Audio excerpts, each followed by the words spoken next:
Ladies and gentlemen, Lillian Lamperti, Town Clerk.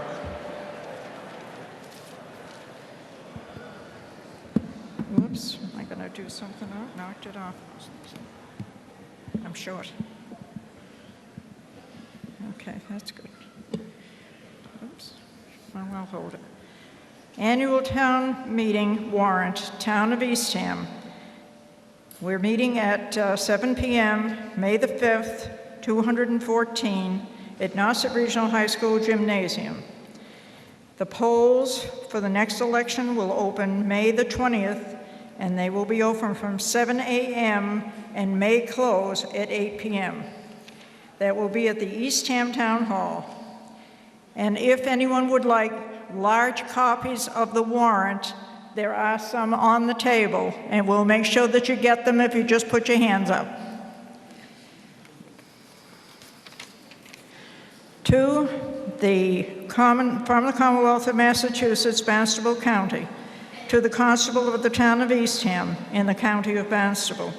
In the name of the Commonwealth of Massachusetts, you are hereby directed to notify and warn the inhabitants of the town qualified to vote in elections and town affairs to meet at the Nauset Regional High School Gymnasium Monday, the 5th day of May, 2014 at 7 o'clock in the evening.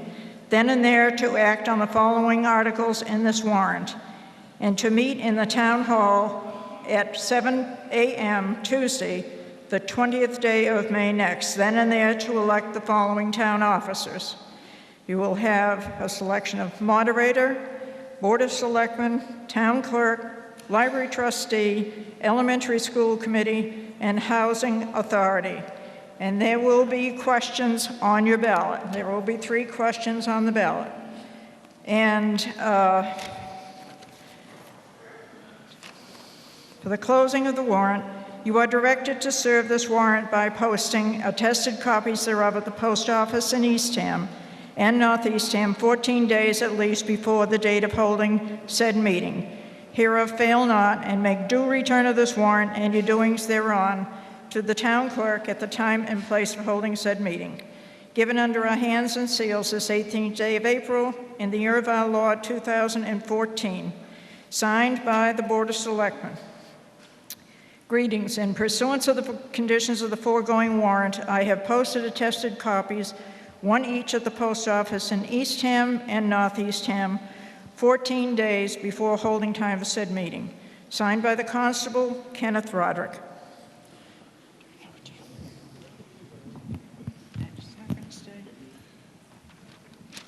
Thank you, Lillian. Just adjust this. May I introduce to you John Knight, Chairman of the Board of Selectmen. Thank you, Mr. Moderator. I find that I have several long articles that I have to read tonight, and I asked the moderator if it might be possible for me to just get a little bit of a practice reading in. So therefore, this evening marks the last annual town meeting called to order by our longtime town clerk, Lillian Lamperti. There are no standards to adequately evaluate Lillian's contributions to the functioning of the office of town clerk.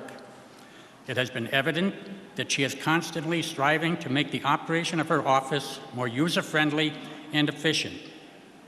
She has worked tirelessly for today's Eastham while doing her utmost to preserve Eastham's past.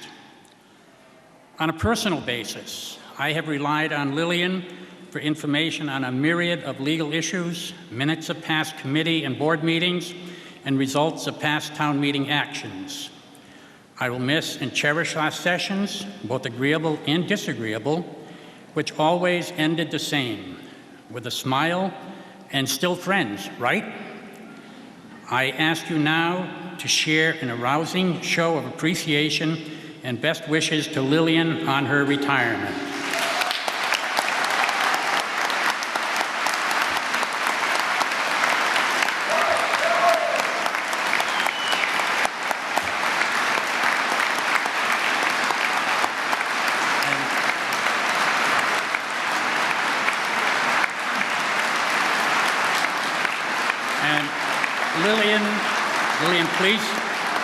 Lillian, please accept these flowers as a token of our affection and appreciation. I'm going to hug. There you go. Yes, you may. Thank you very much to the Board of Selectmen and everybody in our working area, our town hall, and our fire chief and police chief. We have worked very well together, and I hope we can continue in some capacity to work together. And I want to thank all of you for allowing me to serve you for this length of time. You have been very good friends, and you've been very good townspeople, very interested in projects going on in town and committees. And I thank you all very much. I didn't expect that this would be 36 years, but I have enjoyed it, and I'm going to miss you all. Thank you.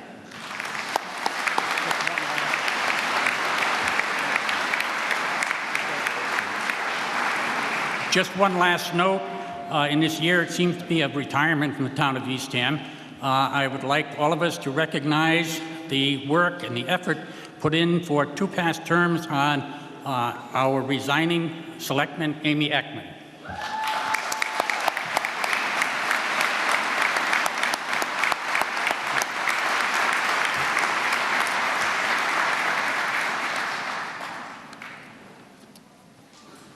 Thank you very much, John. That's very nice, very kind.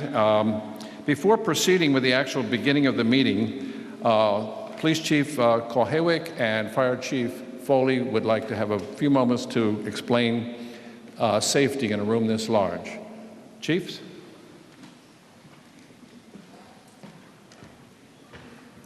Good evening, everyone. As you see, we have a code of conduct here. I'd just like to review that with you, if I may. The town of Eastham, its staff and volunteers, we strive to provide a positive experience for those of you visiting this facility and others by following a professional standard of conduct policy. The town will not tolerate harassing conduct that affects or creates an intimidating, hostile, or offensive meeting environment. Complying with this code of conduct is required by all of you doing business with the town tonight. Violators who do not comply with this policy may be asked to leave.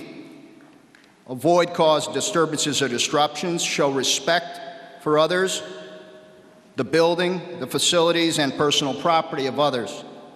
Use common courtesy when interacting with others.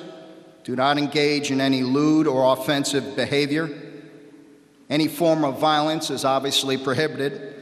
Smoking, drinking alcohol, or appearing to be under the influence of any illegal substance is prohibited, and you'll be asked to leave the premises. And I thank you, and good luck with a great meeting tonight. I'd like to introduce Mark Foley, our fire chief. Thank you. Thank you. Just a quick reminder that there are a lot of folks in the building tonight. If we should have to leave the building prematurely for any reason, there are 3 emergency exits, the one you came in to the left and 2 in the rear. And if you look around the room, there's many of the folks, the volunteers for town meeting in the green vests. If there's any type of an issue, a safety issue, a medical issue, or just assistance, please speak to one of those folks and they will be glad to find one of us and we'll help you out. So have a good town meeting. Thank you.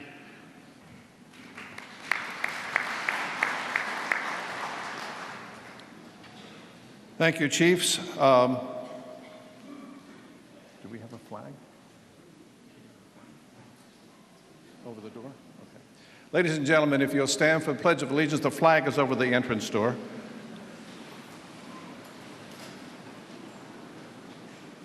I pledge allegiance and to the republic for which it stands, one nation, under God, indivisible, with liberty and justice for all. Thank you. You may be seated. And remember, if you wish to vote, you must be in a seat. You cannot be standing. If you are standing, your vote will not be counted. There are dozens of seats still left up in the front row over here. So no standees. If you're not in a seat, no vote. I'm Dave Schrofer, town moderator. And I'd like to introduce you to the dais. And I'll start on the far end with Amy Ekman, who you've already met, and ask each person to stand, say their name and position, and we'll work our way over then to the Finance Committee. Amy Ekman, Selectman. Martin McDonald. Wallace Adams, Clerk. Linda Burt. John Knight, Chair, Board of Selectmen. Sheila Vanderhoff, Town Administrator. Elizabeth Lane, Town Council. That was Town Council. And on this side, the Board of Finance, Finance Committee. Russ French, Chairman of the Board. Steve Cole, Member of the Finance Committee. Mike Hackworth.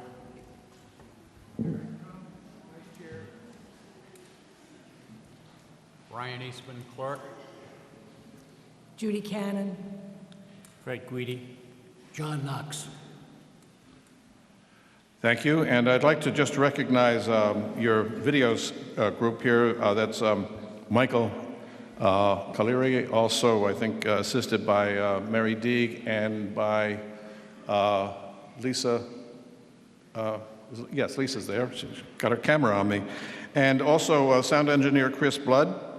We have 24 tellers in the room. They're the folks with these yellow-green jackets on. They will help you. They cannot tell you how to vote, but they can help you if you need any kind of assistance. We have an ambulance parked right out there, ready in case anybody needs anything. Don't hesitate to ask. And as the chief says, if you see something, say something. We have at least one special guest that I'm aware of, and that would be Mr. Thomas Conrad. He is principal of this building, the Nauset Regional High School. When a person who is not a voting member of the town wishes to speak, it is up to town meeting to approve or disapprove. May I hear a motion to permit Mr. Conrad to speak if he chooses? Second? All in favor say aye. Aye. All opposed say no. Sorry. Mr. Conrad will be able to speak if he chooses.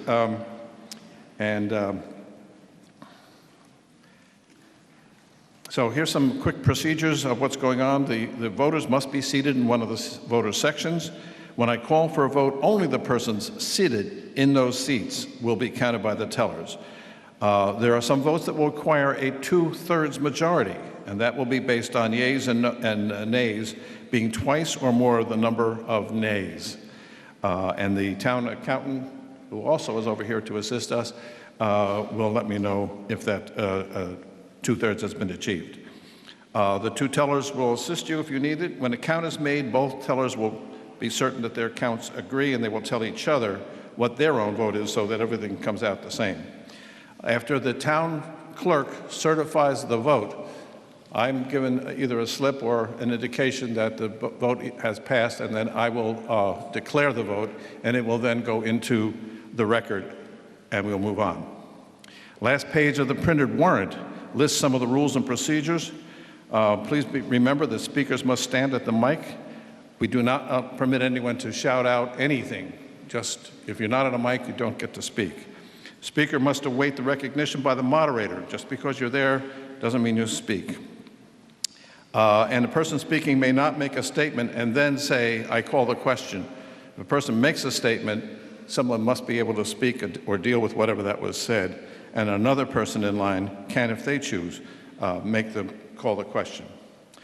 Non-registered voters are in the cafeteria. We welcome you all, and we apologize that we can't accommodate everybody in this room, which we had hoped we would. But on the other hand, we have 1,100 and about 60 people in this room. And I thank you all for coming. All amendments to any article must be in writing, and if you have them, by all means bring them up now because they need to be vetted. Town council needs to take a look, town administrator needs to take a look, and so do I. And if town clerk, Lillian, do you have blank sheets if someone wants to write an amendment? You do? Okay. Just see the town clerk and she'll give you a sheet and you can write it. If you can't move easily around, ask one of the tellers, they'll get it for you. I urge you to stay all the way to the end. There's important stuff all throughout this warrant. Remember, please, that you are the legislative body, just exactly like the state representatives. You're the house of this government. This town meeting may have controversial articles, and this issues usually bring out the best and the worst of some. Let's keep our town meeting, and you, the legislative body of this town, calm and collected. Stick to the facts if you're speaking, and if you have a source for those facts, please tell us what that source is. You will have 3 minutes.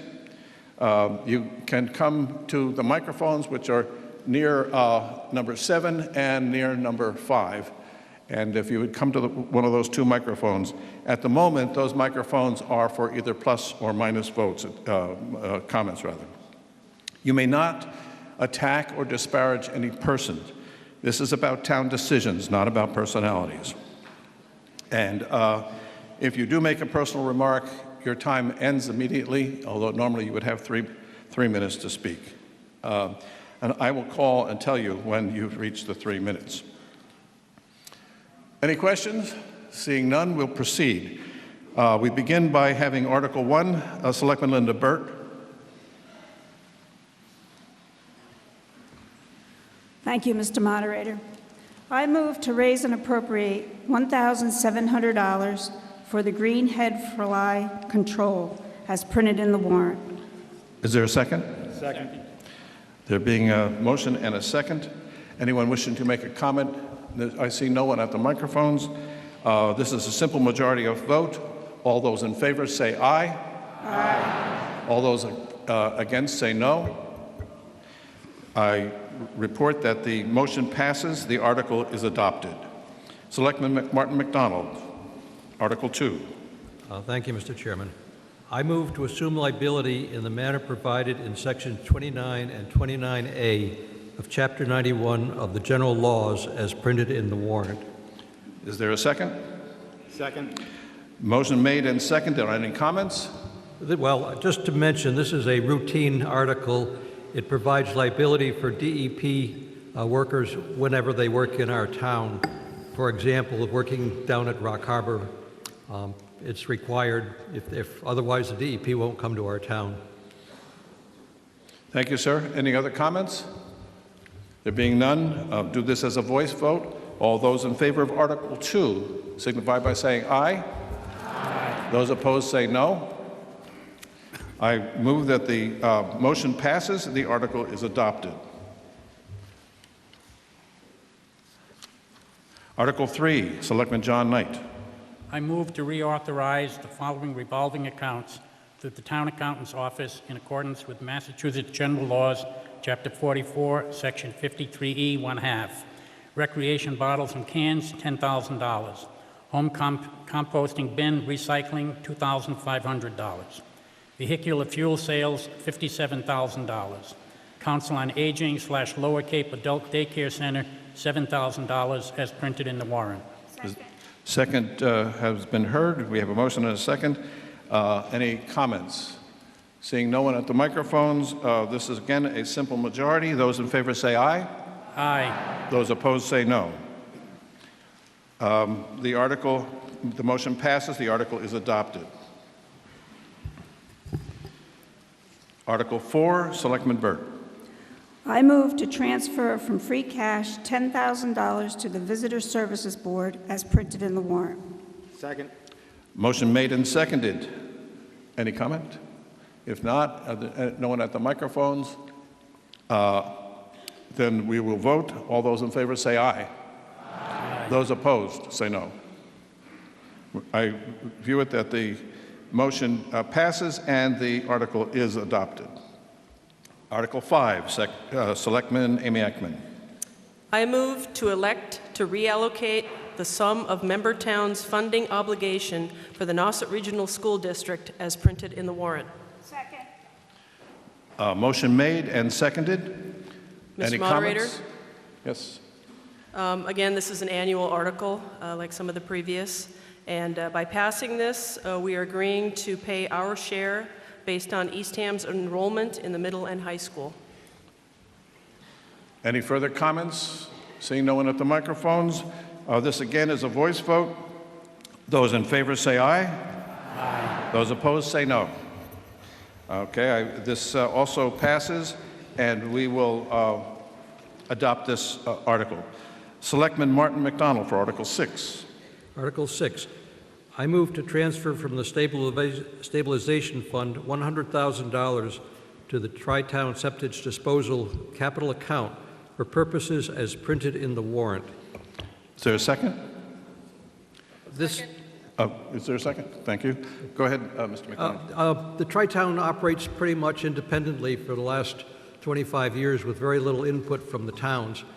The existing contract is supposed to end in 2015. We're trying to get 2 more years out of the plant, and this money would be spent for maintenance, some upkeep. It's mostly safety issues, and the other 2 towns, Orleans and Brewster's, will presumably be chipping in an equal amount. If the money is not spent between now and the end of 2016, it will stay with the town, this town. And there's no one at the microphones, so we have, because this is a transfer of money in the stabilization fund, I believe this requires a 2/3 vote. The rules about a 2/3 vote are these. We can do it as a voice vote, and the moderator can call the result of the vote if the room is unanimous. If not, we count. So I will call this Article 6. Those in favor say aye. Aye. Those opposed say no. Hearing none, I declare that the article passes and is adopted. Thank you. Article 7, Selectman John Knight. I move to accept the provisions of General Law C 32B, Section 20, creating an other post-employment liability trust fund to meet the town's obligations under the Government Accounting Standards Board Statement Number 45 to fund the town's future obligations for the cost of other post-employment benefits identified by the GSAB 45 report, and further to raise and appropriate $5,000 to said account. Is there a second? Second. Motion made and seconded. I see no one at the microphones. By the way, if I say that and you're at a microphone, wave your hand because it's very hard to see if there's someone standing there. This is a simple majority. Those in favor say aye. Aye. Those opposed say no. Declare it as having passed. Therefore, the article is adopted. Selectman John Knight for Article 8, and you may pass that on. You have 7 minutes for this article. Please bear with me on this because the Commonwealth laws require that I read the entire motion. I move that the town hereby establishes a municipal water supply and water distributing system pursuant to Chapter 40, Section 39A of the general laws, and as shown on a plan entitled Water Distribution System Development, Phase 1A and 1B, Eastham, Massachusetts, dated February 2013. That $45,800,000 is appropriated to pay costs of establishing such water supply and distribution system, including without limitation the costs of taking or purchasing water sources or water or flowage rights, the taking or purchasing of land or easements for the water system or for the protection of the water system or water sources, the construction and development of wells, the construction of water towers, the construction of buildings for water treatment and pumping stations, the laying and relaying of water mains, the purchase and installation of water meters, fire hydrants, and other water department equipment, and design and engineering and other costs incidental thereto, and including without limitation all costs thereof as defined in Section 1 of Chapter 29C of the general laws. That to meet this appropriation, the treasurer, with the approval of the Board of Selectmen, is authorized to borrow $45,800,000 under and pursuant to Chapter 44 and or Chapter 29C of the general laws, or pursuant to any other enabling authority, and to issue bonds or notes of the town therefore. That the treasurer, with the approval of the Board of Selectmen, is authorized to borrow all or a portion of such amount from the Massachusetts Water Pollution Abatement Trust, established pursuant to Chapter 29C of the general laws, and in connection therewith to enter into one or more loan agreements and or security agreements with the trust and otherwise to contract with the trust and Department of Environmental Protection with respect to any loan or loans obtained through the trust and for any federal or state aid available for the project or for the financing thereof, and that the Board of Selectmen is authorized to enter into a project regulatory agreement with the Department of Environmental Protection to expend all funds available for the project and to take any other action necessary to carry out the project. That in accordance with Chapter 40, Section 39A of the General Laws, the Board of Selectmen is hereby authorized to act as water commissioners and to exercise all of the powers of water commissioners pursuant to Chapter 41, Section 69B of the General Laws, and that the town hereby accepts the provisions of Chapter 40, Sections 49A through 42F, 42A through 42F, and Section 42J of the General Laws to authorize the collection of water rates as printed in the warrant. Second. Motion made and seconded. Who's the presenter? Proceed. Okay. If I may. Between the two of you have 7 minutes. Okay. The article before you this evening is the same backbone article as presented at the June 2013 special town meeting. The article may be the same, but the conditions have changed in that the plume of contamination has increased significantly in size. In June 2013, 4 homes were being supplied with bottled water. Now 42 homes, plus the elementary school and the Methodist church.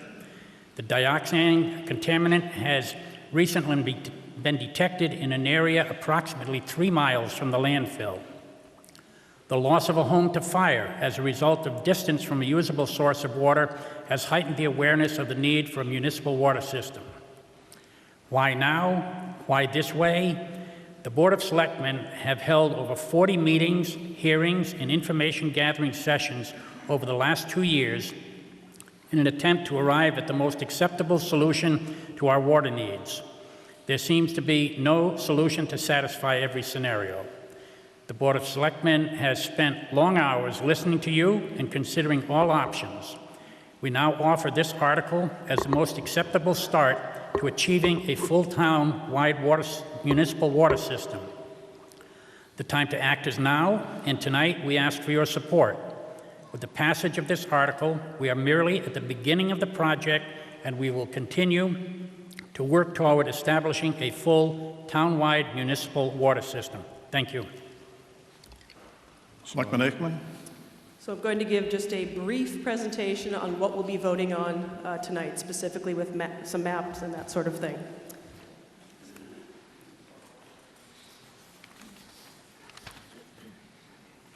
So this is phase 1 of the townwide system we proposed last year. Actually, it's the same phase 1 we've been proposing all along. It just has an enhanced area down gradient from the landfill and the backbone all over town to provide for future expansion.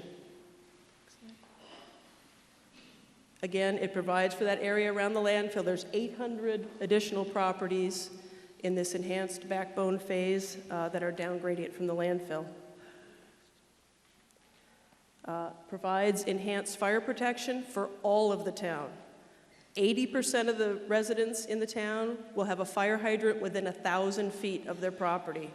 But everyone will receive benefit of fire protection. Because if you look on this map, the map that was up there, everything in purple, those lots are within 1,000 feet of a fire hydrant. So there's very few lots that are further away. And in those cases, the fire department has assured us they could easily run hoses that short length. Whether it's, some of them you look at, they're no more than 1,000 feet from the edge of that purple area. And so everyone would have enhanced fire protection. They wouldn't have to go pump from the ponds. Next. These are the project cost estimates. Same thing as last year. The basic cost of it, contingencies, engineering, and adjusted for inflation. But if you look at that number, it's $5 million higher than last year. And costs, will continue to go up. That's no question. Next. Everyone has in the warrant a debt schedule for a $400,000 home. This just breaks it down a little further. That top number is what someone in a $400,000 home would pay over 20 years. And that's with interest. That's $6,662. If you break that down, it's $333 a year for that $400,000 property. Now, this is with 2% interest over 20 years. And the current legislation before the State House could get us 0% interest, and this year they've also added principal forgiveness. And if we qualify for that, this could end up being a lot cheaper. This really is the worst case scenario, if you want to call it that, or the highest number that we would have to pay for the water. And thank you all for coming tonight. It's great to see such a big turnout. Thank you.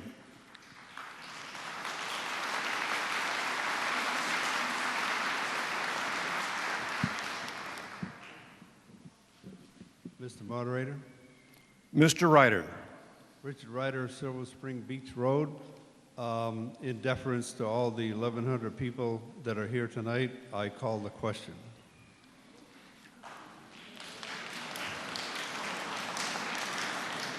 A motion to have a secret ballot.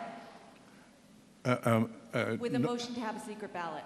Wait a minute. I didn't make that motion. Who's speaking? I didn't make that motion. I called the question. Okay. I did not hear a second. It has been, a motion has been made and seconded. This takes a simple majority to determine whether or not you're going to have no debate. You are denying any debate on either side.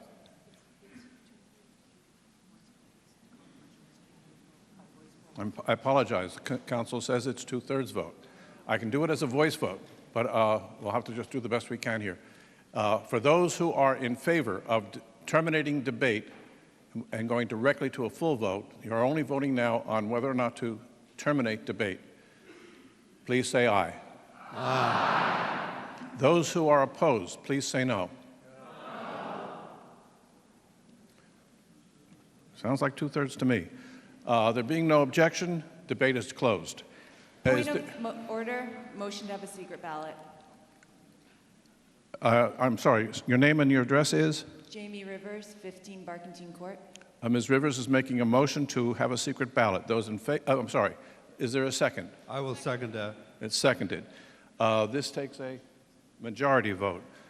I'll do that again by voice. Those in favor of having a secret ballot, fully counted row by row, say aye. Aye. Those opposed, say no. No. In my ears, the noes have it, so that we will not have a secret ballot, but the row counting will still proceed. All those at microphones, please be seated so you can vote. Let's see. All tellers, please rise. Everyone must be seated. No walking in the aisles. Only tellers are up. Mr. Moderator? I don't, where's that coming from? Is there any chance for a question? Who is chance for a question? Who is speaking? Oh, I'm sorry, I couldn't see you. There's no opportunity. The town meeting has decided there will be no discussion whatsoever of any kind. We will go directly to the vote. Tellers, please rise and stand at the front of the first row. All tellers and supervisors. Everyone should be up. Tellers, count row by row. You have a red card in your hand. If you raise that when I say in favor of, you raise it then. When they're finished counting all that, they'll come back to the front of the room and we'll do a count on the nose. All those in favor in row 1 only of each section, row 1 only, that from then on in the tellers will tell you row 2, 3, 4, 5. Go ahead, proceed please. Those in favor. Excuse me, Mr. Moderator. Would you please say the entire sentence on what we are voting on? The entire sentence for us, please.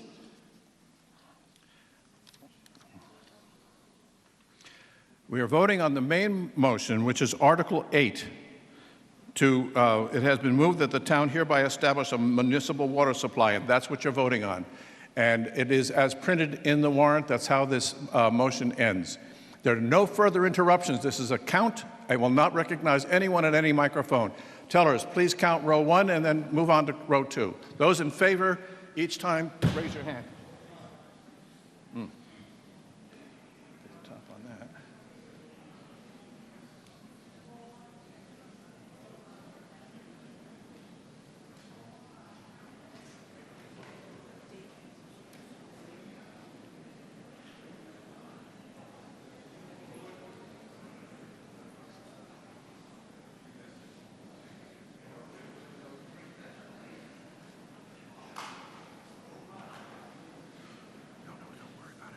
She's getting something. That'll just ruin your papers.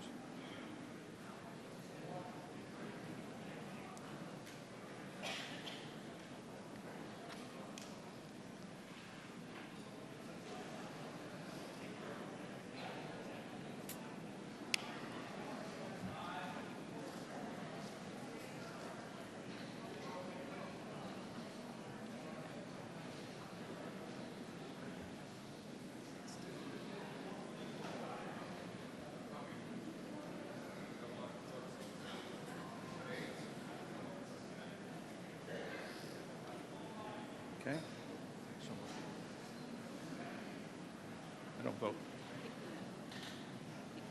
Oh.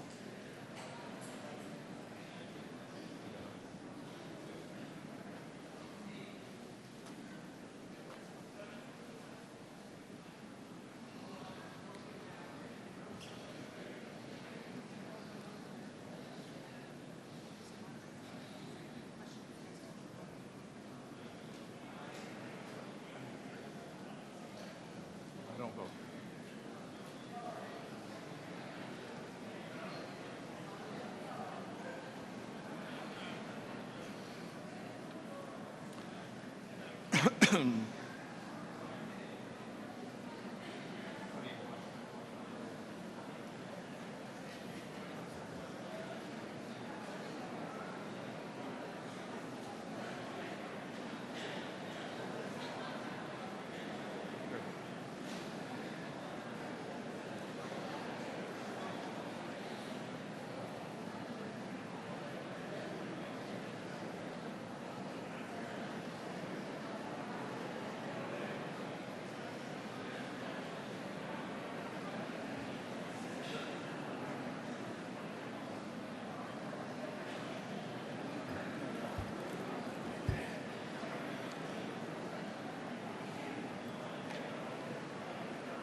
Are all tellers ready for the no vote?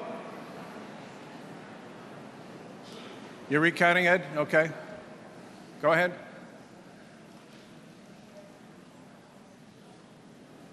There's still some recounting going on, so let's wait till we get everything in. Jim McMakin, where's Jim?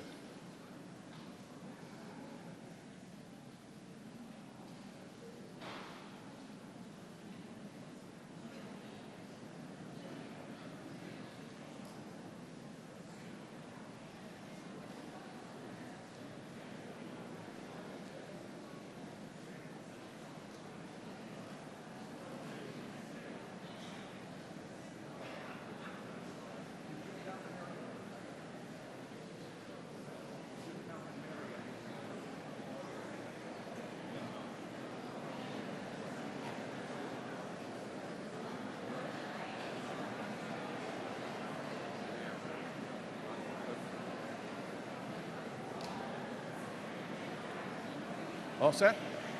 All sections are done? Okay, will the tellers go to the front of your line again, starting on row 1? All those who are opposed, raise your red card. Those opposed, raise your red card. The tellers will count row by row. Those opposed, raise your red card for row 1.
Tellers, remember to sign your card. Tellers sign their card, and the supervisor takes the 2 signed cards and brings them to the town clerk for tabulation.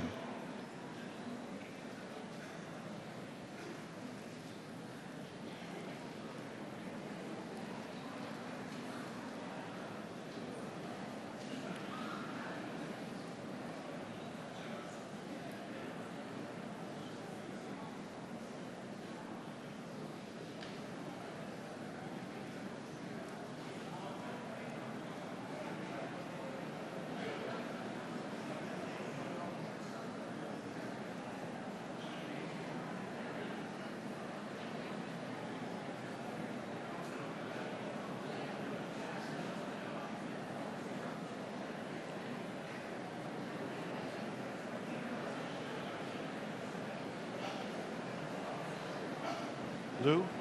Lou?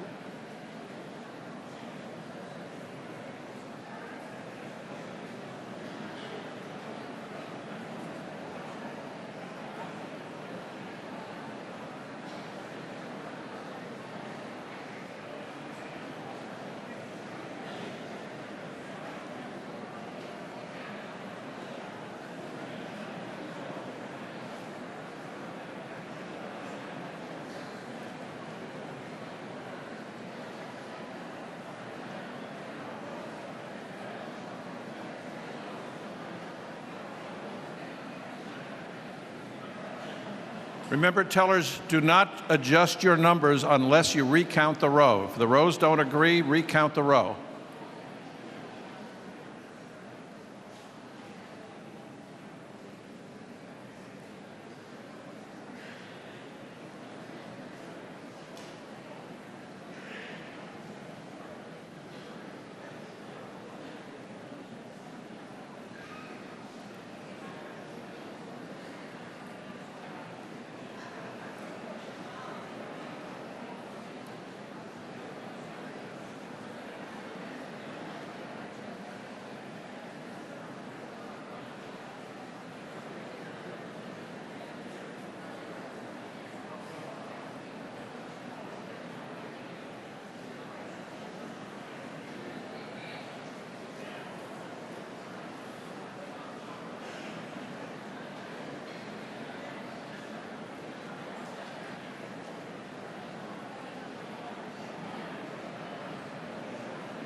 I'd like to remind you that there are a lot of things that really will seriously affect our town and the votes that need to be done at the future articles that are in this warrant. And I very much encourage you, after I declare the result of this vote, that you stay and help us run the town better. Things like sign languages in there. There's all kinds of things that would be important. And there's some money articles, too, that you may be concerned with.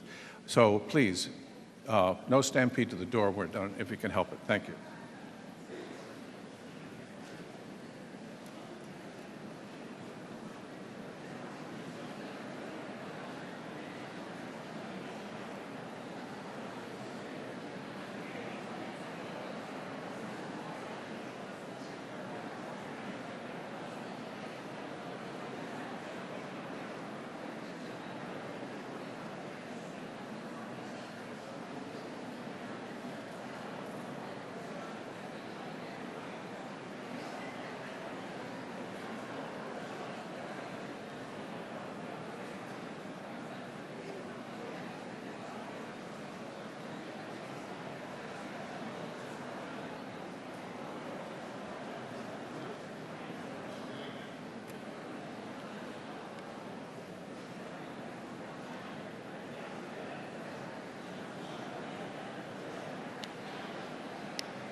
First, an announcement from the Police and Fire Department. For those of you who are leaving, if it's prior to the end of the meeting, you must leave by the door you came in. There's no other exit you are to use. There's no lights. There's nothing else out there, so you must use that exit. Article 8.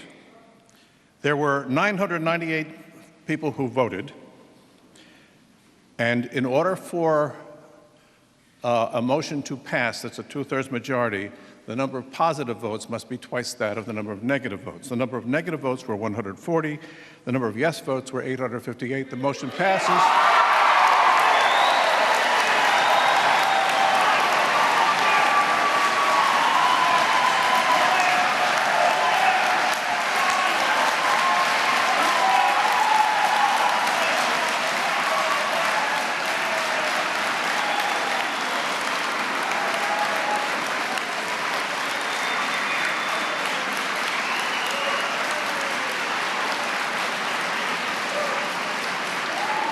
Thank you very much. Please be seated. Please be seated. We have many more articles. I need to announce that the motion has passed and the article is adopted. Selectman Wally Adams, Article 9, please. I move to transfer from free cash $12,000 to be given to the Eastham Chamber of Commerce as a grant to help support operations of the information booth as printed in the warrant. Is there a second? There's a motion and a second. Anyone wishing to speak to Article 9? Seeing no one at the microphones, I'll do this as a voice vote. Those in favor say aye. Aye. Those opposed say no. I view that the motion passes. The article is adopted. Article 11. Sorry, did I skip one? 10. I'm sorry, 10. Article 10, Selectman Burt. I move pursuant to Chapter 71, Section 16G and a half, to approve a Cape Cod Regional Technical School, High School Stabilization Fund as printed in the warrant. Is there a second? Second. There's a motion and second. Any comments? I see no one at the microphones, and therefore we'll take a vote. Those in favor say aye. Aye. Those opposed say no. I declare the motion is adopted. Article 11, Selectman Burt. I move to fix the salary and compensation of all elected officials of the town as provided by Section 108, Chapter 41 of the General Laws as amended, and further to raise and appropriate $77,467 for the various positions as printed in the warrant. Is there a second? Second. There's a motion and a second. Seeing no one at the wishing to speak on this article, I'll take it to the vote. Those in favor say aye. Aye. Those opposed say no. The motion carries and the article is adopted. Article 12, Selectman Linda Burt. I move to set the operating budget at $22,656,879 as printed in the warrant, and to meet this expenditure, to raise and appropriate and use estimated receipts totaling $21,574,709, and transfer from the ambulance receipts reserved account $271,000 to line 30, fire salaries, and $104,500 to line 32, fire capital, and transfer from the septic loan betterment account $20,400 to line 74, septic betterment loan, and transfer from the windmill receipts reserved account $1,000 to line 67, beach and recreation expense, and transfer from the government media access account $76,147 to line 11, data processing salary, and transfer from the waterways improvement account $20,000 to line 17, natural resources salary, and transfer from free cash $573,623 to line 41, Eastham Elementary School operations, and $15,500 to line 47, general maintenance capital, and further to transfer from free cash dog receipts an additional $2,500 to line 65, library expense. Is there a second? Second. Motion made and seconded. Anyone wishing to speak to this article? This is the way we do this. I will read the sections. If you wish to hold any line item, just call out the number if you have this in front of you. This is Article 12, and it's the Town of East Hampton's operating budget. First section is general government. Anybody want to hold on any item? Just call it out. Public safety and inspection services, lines 27 to 40. Any holds? Lines 41 to 44, educational services. Any holds? Lines 45 to 53, public works and sanitation. Any holds? Lines 54 to 63, health and human services. Any holds? Lines 64 to 68, culture and recreation. Lines 69 to 78, debt and banking services. Lines 79 to 83, other expenses of general government. I have no holds. Having no holds, this is a simple majority. Those in favor of this article, please acknowledge by saying aye. Aye. Those opposed, say no. The motion carries, and the article is adopted.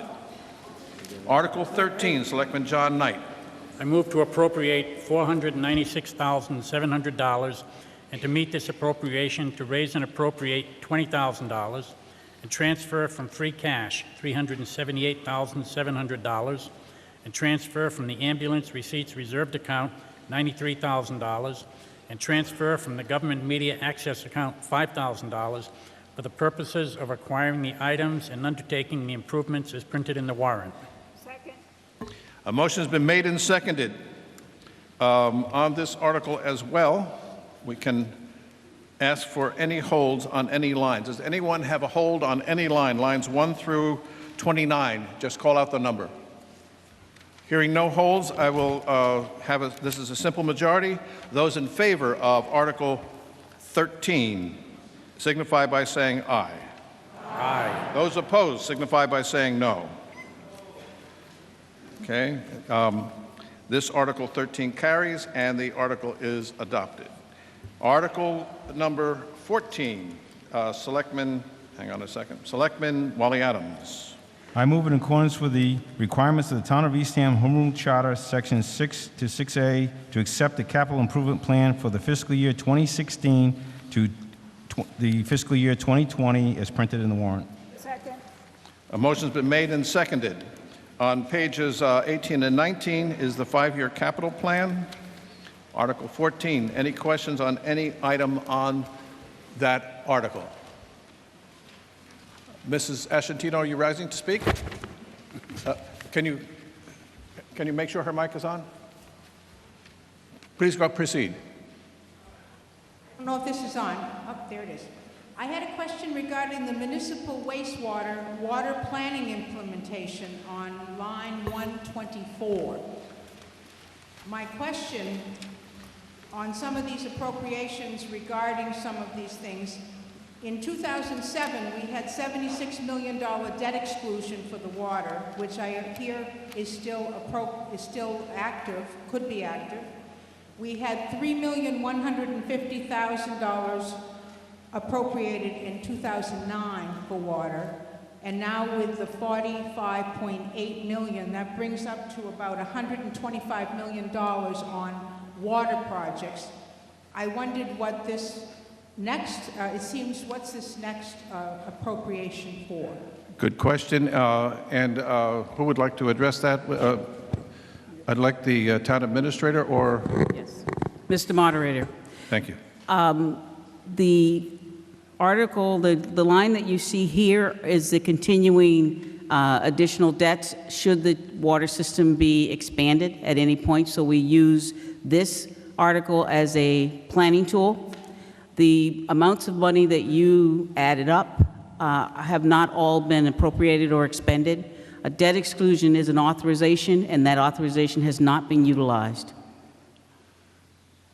So, excuse me, so what I'm understanding is that this is a plan to bring back additional water project, but probably in planning would not cover the cost of such, is that right? Of implementing. Madam Administrator?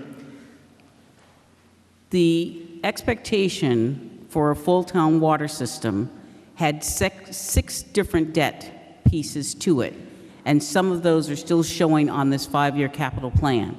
The town cannot move forward beyond the article tonight without having an additional town meeting vote.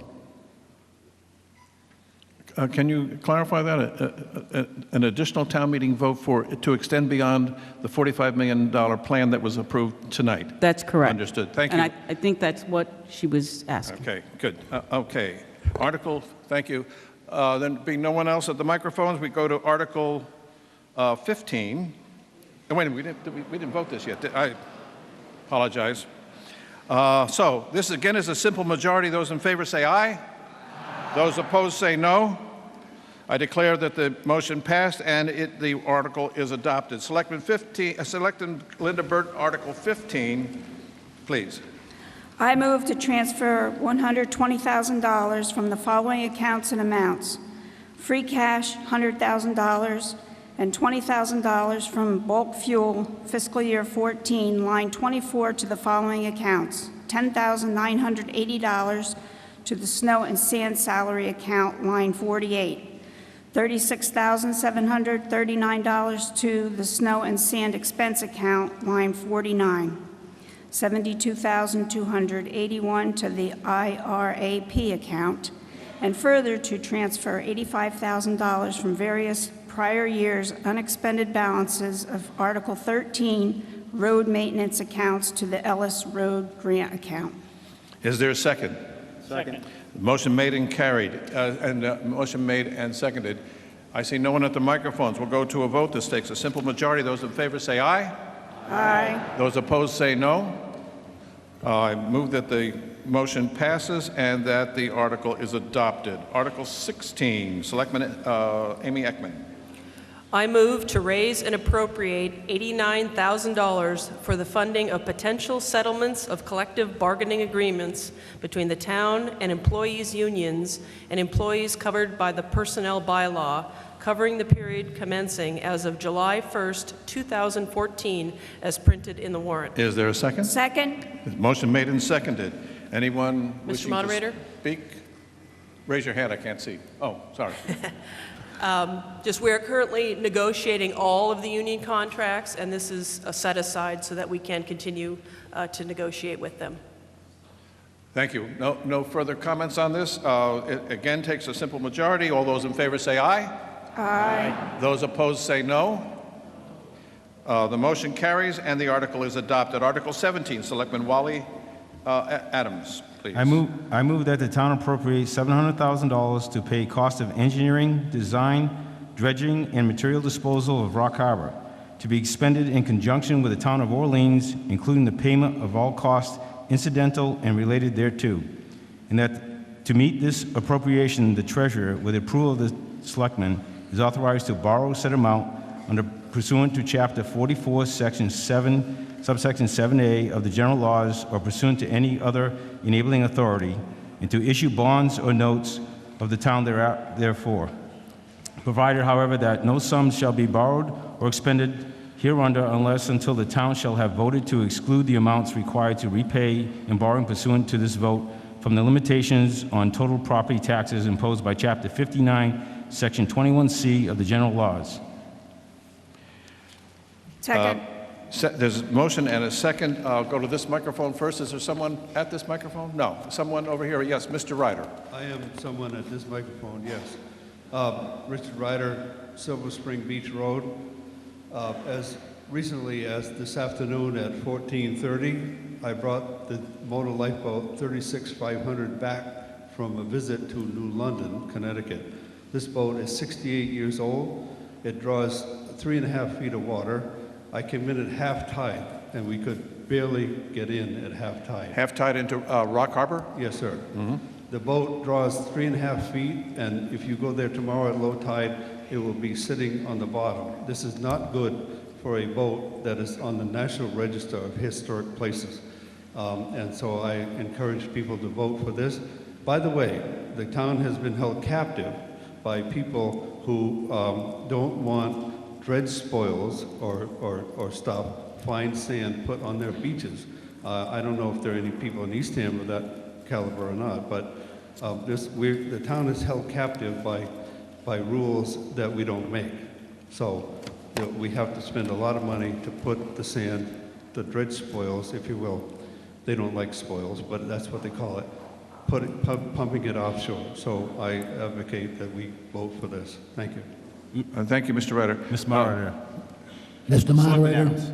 John Knox. Oh, sorry. John Knox, Thank you. a member of the Moderator. Finance. John Knox, Saltwinds Drive. This article requests approximately $750,000 to dredge Rock Harbor. Dredging cost will be covered by borrowing over 20 years. Dredging life is 10 years. This necessitates refinancing the borrowing at the 10-year mark. And if you want to continue this project, which you should if you're doing it tonight, you should then add the new debt to this project. We have other debts coming forth.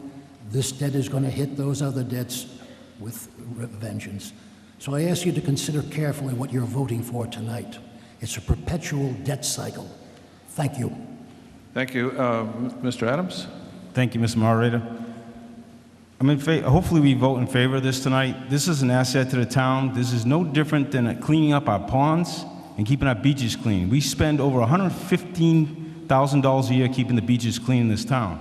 It's not just for the townspeople, but the visitors to this town come and use more than the actual fishermen and the shellfishermen. There's the visitors coming here with the small boats and launching them out of that harbor. So this project, when this was designed, is to pull all the poles out, where in the past they didn't pull the poles, so this dredge would be the best dredge we could possibly do. It should last longer than the last one we did. So I hope everybody here votes in favor of it. It's not just for us in the town, but the visitors that visit our town. Thank you.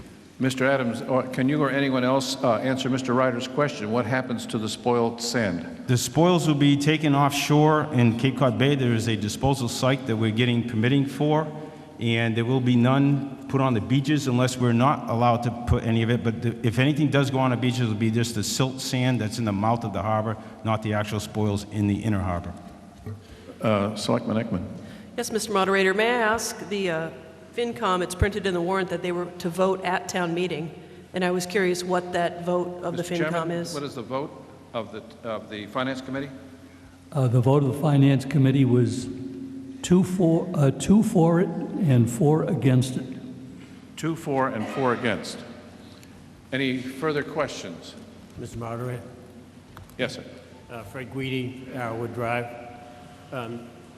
I appreciate the fact that this is an asset to the town, but given the debt the town has, we have yet to exploit that in any way that would help our citizens. The town of Orleans gets a great amount of revenue out of that area, and they've done a great job of developing the Rock Harbor part. Our side is not very well developed and probably never will be because we'll never have the money. The split that we have here, whether it be 45 or 50-50, really isn't fair. The split should be along the lines of the revenue that the two towns derive from the project. And Fred, is that split already negotiated or to be negotiated? I understand it's 45-55, but I don't know for sure. 45-55, okay. Mr. Moderator, if I may interject. Mr. Adams? The fair way of doing this harbor, in the past, it's always been 50-50 split with the town of Orleans. Because it's such a large undertaking this year, and they have a bigger side, we're doing it by cubic yard. We're both sharing the channel section, because we both use the channel, but Orleans has a larger side to their harbor, so they'll be paying more cubic yard removal than Eastham will be paying. Thank you. Thank you. Mr. Ryder? Yes, background information. The Eastham side of the harbor used to be the repository for the dredging material.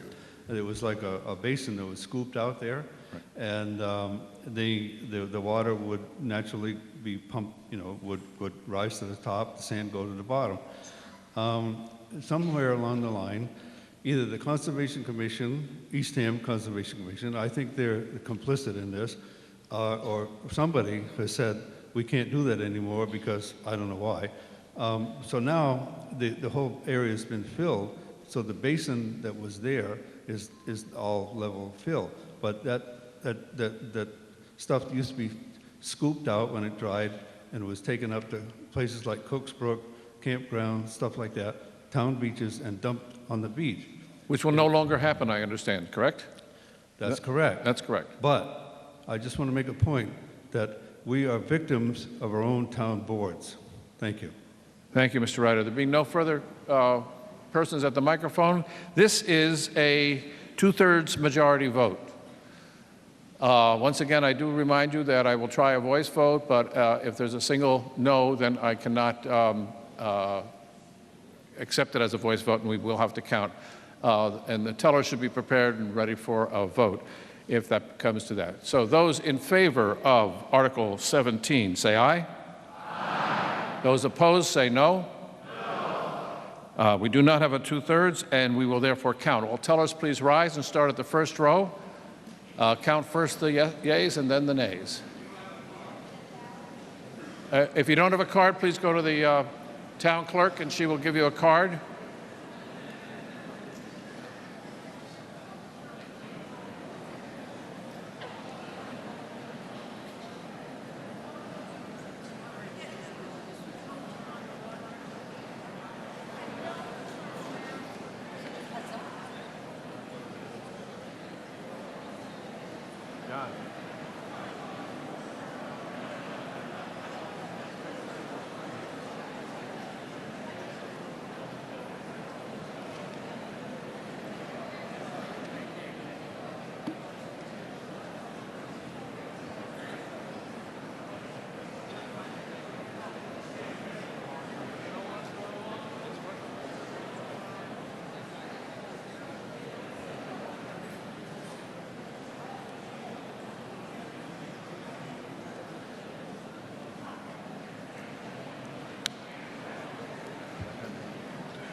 Wally?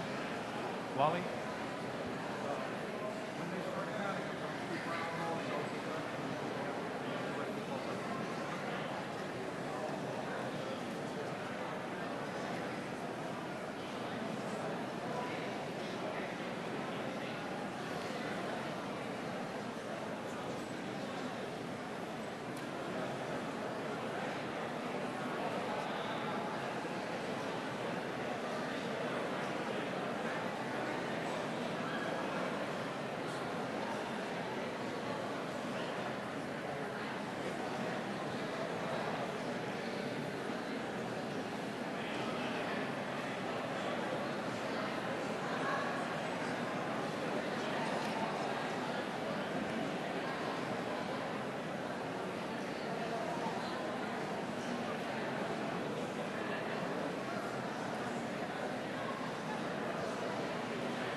Everyone, please remember to watch for those tellers when they get to your row to listen to them so that your vote will be counted. If you are talking or distracted and don't vote, your vote won't count.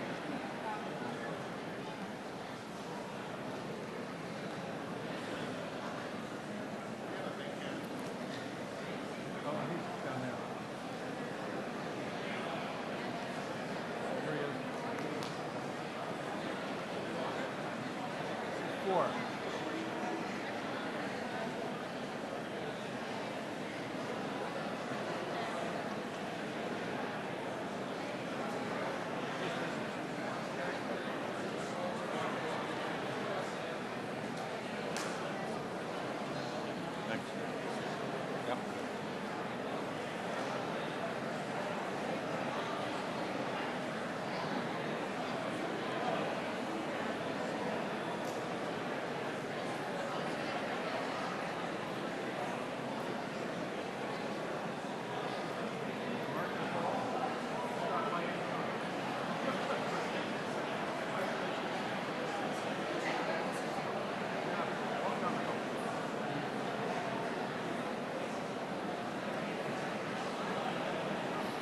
If you finished your yes votes, please do the no votes.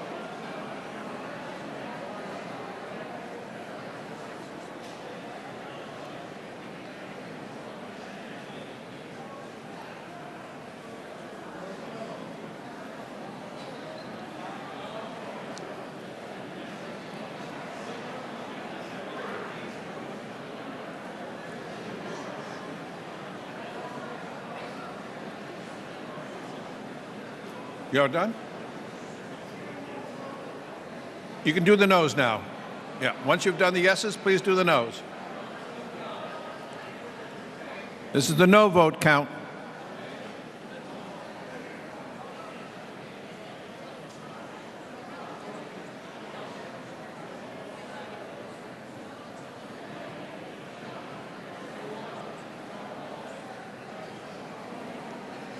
Selectmen voting.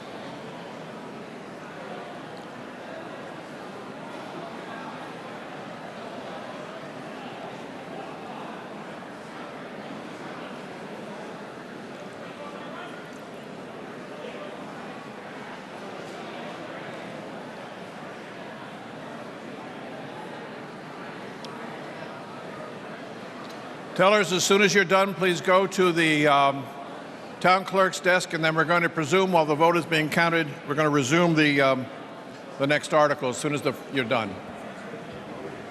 We haven't voted yet. Nope.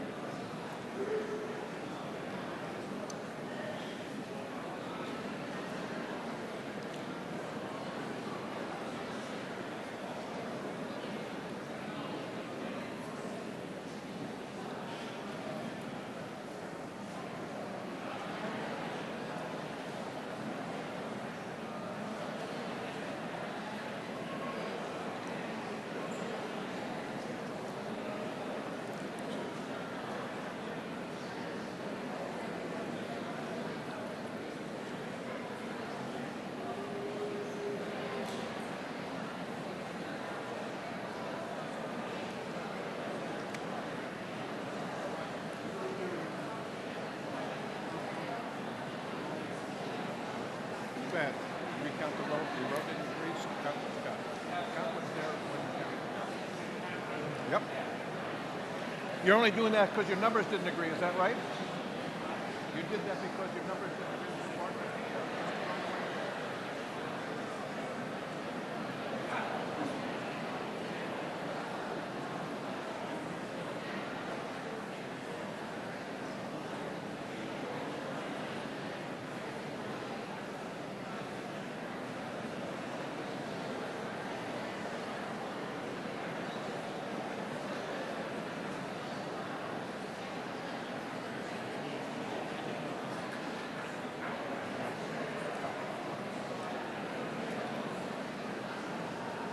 Is everybody in? All tellers, are you in? Is there any teller still counting? Raise your hand. Any teller still counting? Okay. Selectman Wally Adams, Article 18. While we wait for the official count of 17, we're going to proceed with Article 18. Selectman Wally Adams. I move the town vote to authorize the Board of Selectmen to petition the General Court for special legislation to impose a room occupancy tax as detailed in General Law C-64G to single cottages, condominiums, and single and multifamily dwellings when such units are rented for less than 90 days, and further to accept from the General Court editorial or clerical changes, and further that such law shall not take effect before January 1st, 2015, regardless of the action date of the legislation as printed in the warrant. There's a motion and a second. There are folks at this microphone. Please proceed. Your name, please. Thank you, Mr. Moderator. Bob Mumford, 55 Clarks Point Road. I have several questions about this article. May I ask them one at a time and get Please, one at a time. Okay. Yes. I guess my first question is, I see the amount of 4%, and would that be the total amount that would be taxed, or would there be a state portion as well? Through the moderator? Mr. Adams. Is that the town portion? There is no state portion at this time. That would be up to the state if they do that. And it could be larger than the 4, but right now the rooms tax to the motels and hotels is 4%. So that's why we recommended the 4%. But the total tax for hotels is 9.7%, isn't that correct? That is correct, but we can only vote on our portion. The state has not put in effect any rooms tax for the state portion. So through the moderator, are we fooling ourselves to think that there won't be a state cut here? Mr. Adams again? I cannot say if they will or they won't. I don't do anything for the state. Mr. Adams, Brewster, Provincetown have both passed it. To the best of my knowledge, they have not included any state portion. Is that correct? So far, the state still has to vote on this to bring it. Yarmouth, Brewster, Wellfleet, Truro, and Provincetown has passed this room tax many times. They're waiting for the state to bring it to the floor for a vote. Thank you. Okay, just a couple more questions. And how would this be enforced? Would we be paying the tax directly to the town of Eastham, or would we be providing copies of our tax returns, or what? Through the moderator? Mr. Adams? I believe we would have to wait to hear from the state exactly how that would be collected, whether we collect it directly or it would go to the state and they send the money back to us. Thank you. Mr. Mumford, thank you. This microphone? Yes, Jeff Carlson, Wild Goose Lane. First question, or actually first statement was, you noted that there are 1,200 rental units in town, which I suspect makes up a pretty good percentage of the housing units in the town of Eastham. And of these people that own these 1,200 units, they're purchasing these properties to help defray the expense. In other words, the way they can afford these properties is by being able to defray some of the expense between the mortgage and all the services they have to provide, the taxes, insurance, et cetera, et cetera. And would their decision be to purchase real estate on the Cape if they didn't have this opportunity to defray these expenses? Thus, would we lose some of your potential people that own these housing units right now? And the reason I say that is if you start losing people investing in the properties for summer rentals, your tax will not be collected because investing in these properties is not as lucrative as it would have been years ago. So I think that's the first place we should start is this a smart tax, or is this regressive in the respect that people are going to start looking at this? They've got enough costs as it is. The costs that they incur help only to defray the expense of the rental and not to cover all your costs. Thank you. Mr. Adams? Yes, right now I still see the motels getting people in them and they charge the full 4% plus the state portion. This is a business that people are doing in their homes. It's a short-term rental. It's not a long-term. If somebody's living there more than 90 days, there's no tax. Short-term only. This helps defray the cost. We're spending $1 million cleaning our ponds. The visitors use the ponds quite a bit. We spend over $115,000 a year cleaning our beaches. The visitors, I think, use the beaches more than the townspeople use the beaches. At least I know when I drive by, I don't see anybody I know. So this helps with deferring some of the costs so we don't have to pass every penny to the actual homeowner. Even the people that own those homes will be saving money by collecting the tax from the renter. You will be saving. I own property that I have to pay 12.5% rental tax on. They call it a community development tax. I wish we had done that, because that's how they get trees and roads done, and everything is from 5% of that goes directly to improving the community. So I wish we had a different name for it instead of just calling it a tax. Mr. Adams, is the tax, is this charge tax deductible to the homeowner who is charged the tax? Yes, it is. All right, thank you. Any further questions? Yes. Sarah Blackwell, Samoset Road. I have a question if this is specifically to second homes that people are renting out. As far as I can remember, a lot of subcontractors, young families, or in the service industry that live here year-round or residents have to move out of their house in the summer to rent their house to afford to even own their only home. Is that going to fall under those people? Mr. Adams. This would be anybody that's renting property for less than 90 days. Thank you. Next. I want to comment because I have experience in this, on this area. We've owned for years 2 rental properties, one in Eastham and one in Maine. The one in Eastham, my objection is to the 90 days. It's not to the whole thing, but to the 90 days, because 90 days, in my estimation, is not a vacation rental. That is not a short-term rental. Example 1, we had a family who had to have their house renovated so that they could make their house handicap accessible. And so we rented it to them for 90 days. And guess what? They would have had to pay the tax because they lived in our house as a winter rental while they were renovating their house, number 1. Number 2, a couple years ago, we did a winter rental for a teacher who was moving to the area, had been recruited, but was not able to find affordable housing that was suitable. We rented to her for a couple of months while she looked for a house or apartment to rent so that she could take her job that she had accepted. Number 3, in Maine, now those would, they would have been under 90 days, so they would have had to pay rooms tax so they could live and work here. Okay, then the one in Maine they do have a rooms tax like what we're proposing here, but in Maine they exempt it if it's under 30 days. Therefore, we had a family that rented our house in Maine for a couple of months so that the son could finish his school year and the mother and son could stay.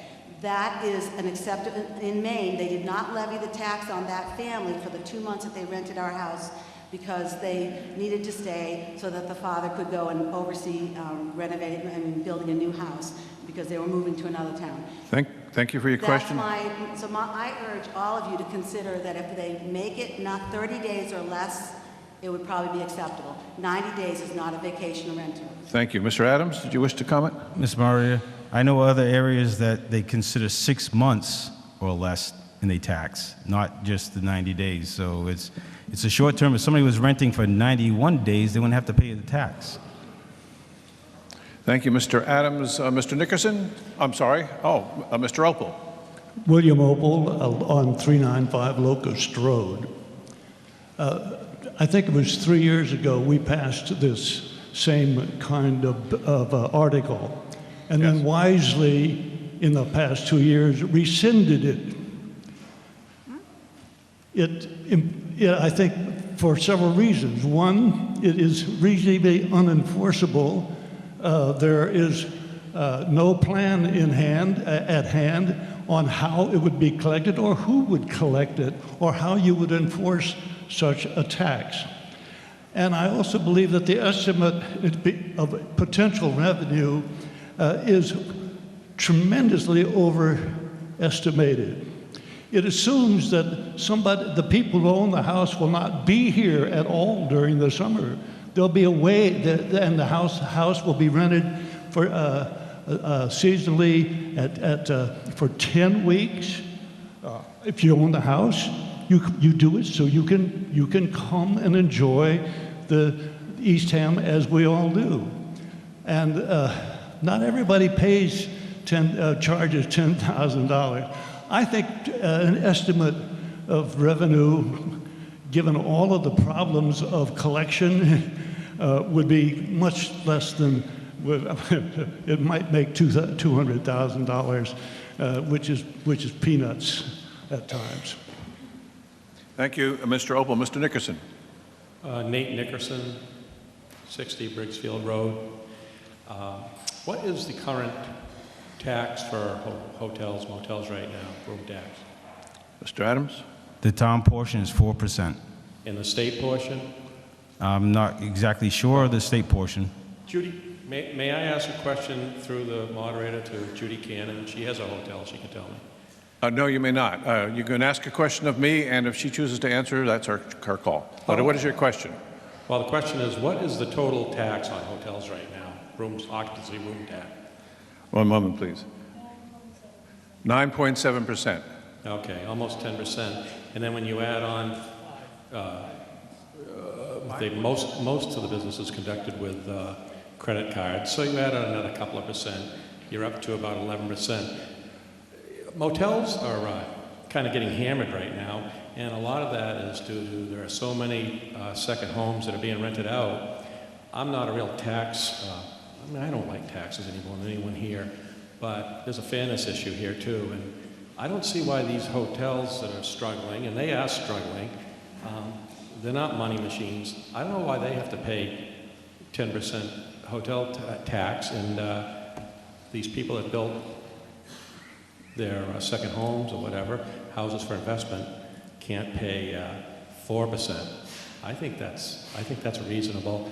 And I did talk to Selectman Adams about this, and he has convinced me that the collection would be a smooth sailing operation. So I just want to put that bug in your ear. Thank you, sir. And the rest of your answer is 9.7% is the total tax, 5.7% is the state portion, 4% is the town's. Yes, sir. Mark Powers, Old State Highway. I'd like to clarify, Mr. Adams, did you state that... address me, please. Moderator, is it true that it would be running a business within a rental property would then be deemed a business, and that's what the 4% would be? Just a second. 4% is the wrong number, isn't it? What's the answer to that, Mr. Adams? 4% is the town tax. Is existing town tax without this? For a rental property. And I think you stated, or moderator, I think Mr. Adams stated that it was deemed a business. He mentioned the word that it's operating a business through a second home or a residential property. Is that true? Right. The IRS certainly thinks so. Through the moderator, what I said was they are operating a business of a rental unit just like a motel would be doing. So that's why we're asking for this 4% rooms tax, just like the motel and hotels pay. I would just like everyone to know that running a business in a residential zone is actually against the zoning laws and regulations of the town of Eastham. So please consider that when you vote. Thank you. Thank you. Mr. Adams? It is legal to rent your property in the town of Eastham as long as you have a permit. Just to clarify this further, anything that you're permitted to do by the town is therefore legal to do by the town. You're next. Barbara McDonald from Knoll Street. I just have a question or a comment. I guess when people were saying that this money would help pay for all the services that the renters are using, it seems to me that the person who owns the home is already paying the taxes for all those services that the people are using. Thank you. Mr. Adams? Through the moderator, if you would ask the fire chief or the police chief in this town when they have more services being used, it's mostly from the renters coming here. It's not just us. So they do use it more. The beaches get used a lot more. The ponds get used a lot more. So you can't say it's just us and the taxpayers. It's a lot of renters here in the summertime. We go from a population of just under 6,000 people to close to 30,000 people in the summertime. Thank you. You're next. I just want to reiterate that when somebody is here to work and they're here 2 Yes, ma'am. You cannot repeat something you've already said. If you have something new to say, ma'am, you can say it. I'm adding one more thing. The state is going to get their 5.7%. I'll guarantee that. Yes. So that means 9.7% on any rental property, and you're going to be hitting people that are staying. They're not here for vacation. They're here to work. Thank you very much. There being no further. Mr. Moderator, John Knox. Yes, Mr. Knox. Thank you. One thought. This article is about money. Everything else you've seen tonight is money going out. This is your one shot to bring it back in. Cut to the chase. Mr. Moderator, may I say one other thing? Mr. Adams. Whether we vote for this tonight, yes or no, if the state should someday impose their tax, you'll be paying that portion of the tax whether we vote this in or not. So the state has nothing to do with this tonight. This is just the town of Eastham. This still has to go to the floor of the State House to get approved. They haven't done it yet, and hopefully they, I won't say what, but get it on the floor for vote, whether they vote yes or no. Thank you, Mr. Adams. There being no further persons at the microphones, I'll call the question, and those in favor say aye. Aye. Those opposed say no. No. I declare that it did not pass and that it is not adopted. Article 17, the result of Article 17. There were 704 persons who voted. The noes were 137. The ayes were 567. The two-thirds is met, and the motion is adopted. Article 19, Selectman Amy Eckman. I move to raise and appropriate $106,877 to pay the town of Eastham's share of capital expenses for Nauset Regional School District for improvements and equipment as printed in the warrant. The motion is made and seconded. Any? Yes. Mr. Moderator, just a quick. First, the Selectman Eckman. This is an annual article for the Nauset Regional Capital Budget. These funds are needed to make necessary repairs and improvements, and they are all outlined in the article. And at the microphone. Sarah Blackwell, I'm your Eastham representative to the Nauset Regional School Board. Please proceed. Since July 1st of 2012, $1 million in capital projects have been completed. The current administration has been diligent in completing old projects as well as current projects. We've had a plan of completing these outstanding projects between now and the end of this year for a total of How much? $659,706. We are currently working with an architectural firm to assist with these projects. We call them the host doctor. We are having subcommittee meetings to discuss these projects regularly. Our portion of $106,000 is just our total, our part of the $470,000 each year. Between July 1st of this year and June 30th of 2015, we need at the middle school, we need $50,000 for technology. We need to renovate an art room for $17,000. We need a drainage study for $15,000, flooring for $50,000, and general repairs of $25,000. And at the high school, technology needs $60,000, restrooms need $30,000, courtyard concrete needs $68,000, general repairs close to $17,000, the locker rooms $8,000, replace the fitness equipment for $72,000. We are confident we'll be able to get these done, and I urge you to vote yes. I think the vote from the Finance Committee should have been a 5-0 vote. Thank you. Thank you.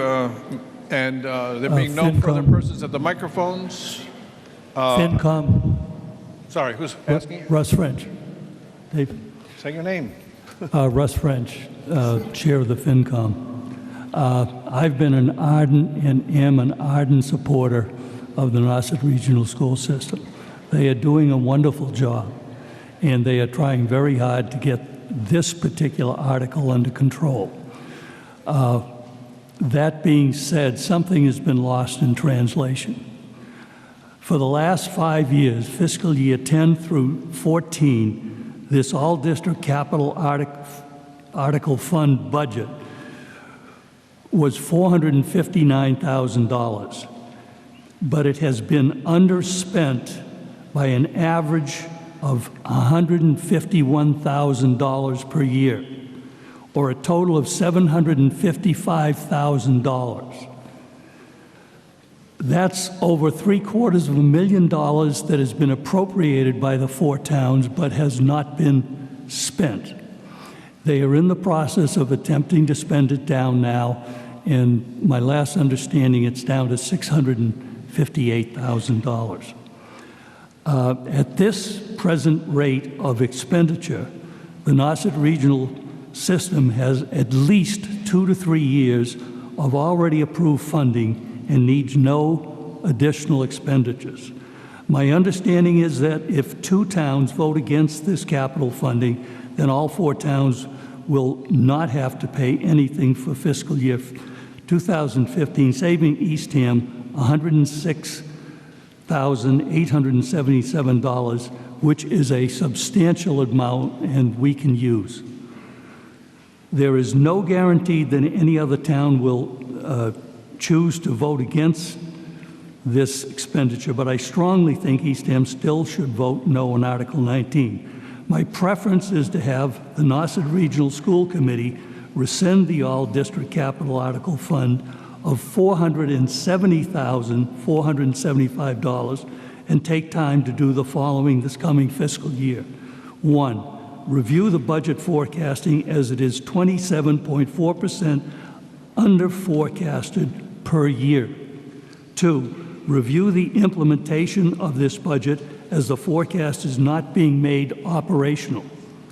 3, explain to all 4 towns exactly how the all-district capital article fund is to be effectively managed and utilized.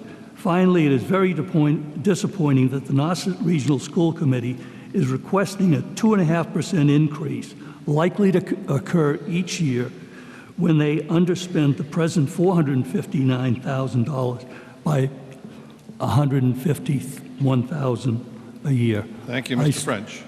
I'm sorry, time has expired. Anyone from the board wish to comment? If not, Speaker? I'd like the Finance Committee to not blame the past administration for the excellent job the new administration is doing. Our new business manager came on barely 2 years ago and has done more projects in the last 2 years than the previous administrator did in the years that you're talking about. It's like turning a huge cruise ship around. It takes some time to get things moving, and Giovanna has done an excellent job of getting these projects done and is implementing them. We have been as I said, working with this house doctor. We've spent $1 million, and the amount that's in the capital plan now of the $657,000 is already encumbered. It's going to be spent by the end of this year. I do not agree with anything that you're saying or any of the numbers. Thank you for your comments. Behind you, Mrs. Ashatino. I'd like to speak only from students. It was coincidental that just Saturday, 2 students from the Nauset High School were at dinner with me.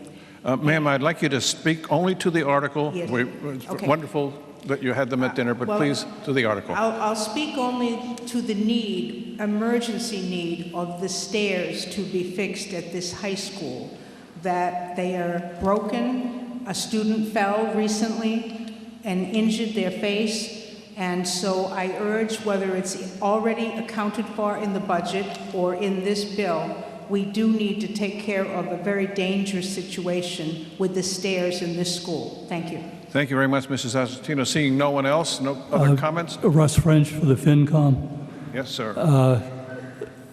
It is my belief that this administration is doing a competent job, but something has been missing over the last 5 years. When Mr. French, you're actually repeating what you already said. I need only new information. It's getting late. I got a lot more to do. Is there anything critical that you haven't already said? Okay, thank you. There being no further persons looking to speak, this is a simple majority. Those in favor say aye. Aye. Those opposed say no. No. That's even. I'm going to do that again. Please do not yell. Just use your normal voice. Those in favor say aye. Aye. Those opposed say no. No. I believe that the ayes have it. I'm calling that as a pass, and the motion is adopted. Those who have voted no or who said no, there is a methodology which I'm sure you're all aware of if you don't agree with my call. Tell us what it is. I'm sorry, I thought you all knew. If 7 people want to have a recount, we will go through line by line, row by row, and do a recount. Seeing none, the motion is adopted. Mr. Moderator, I call for 7 people to call for a recount. Okay. Will the tellers please come and get your cards? We have to count.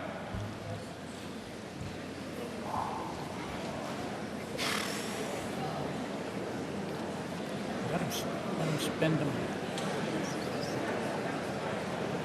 Yeah.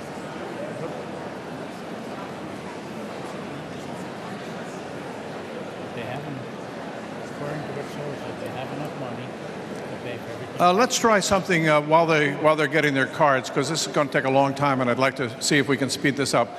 I'm going to take this vote again, only this time I'm going to ask you to raise the red cards that you have. We might get a better view of it if you do that. For those who are in favor of this motion, raise your red card and make sure that it is flat facing me. And also, congratulations. Put your cards down, please. Those who are opposed, please raise your cards and make sure they're facing me. That is decidedly in favor of those who are voting for this. I'm sorry. We will not have a count. I declare that it has passed by a show of cards, and the motion is adopted. Let's see, where are we? Article 20. Hang on a second. Okay. Article 20, Selectman Adams and Mr. Dan Kopelman. Quiet, please. Thank you. I move the town vote to amend the Town of Eastham zoning bylaws, Section 4, floodplain as required by federal law and is printed in the warrant. Mr. Dan Kopelman is the chair of planning, and you have 3 minutes, sir. Okay.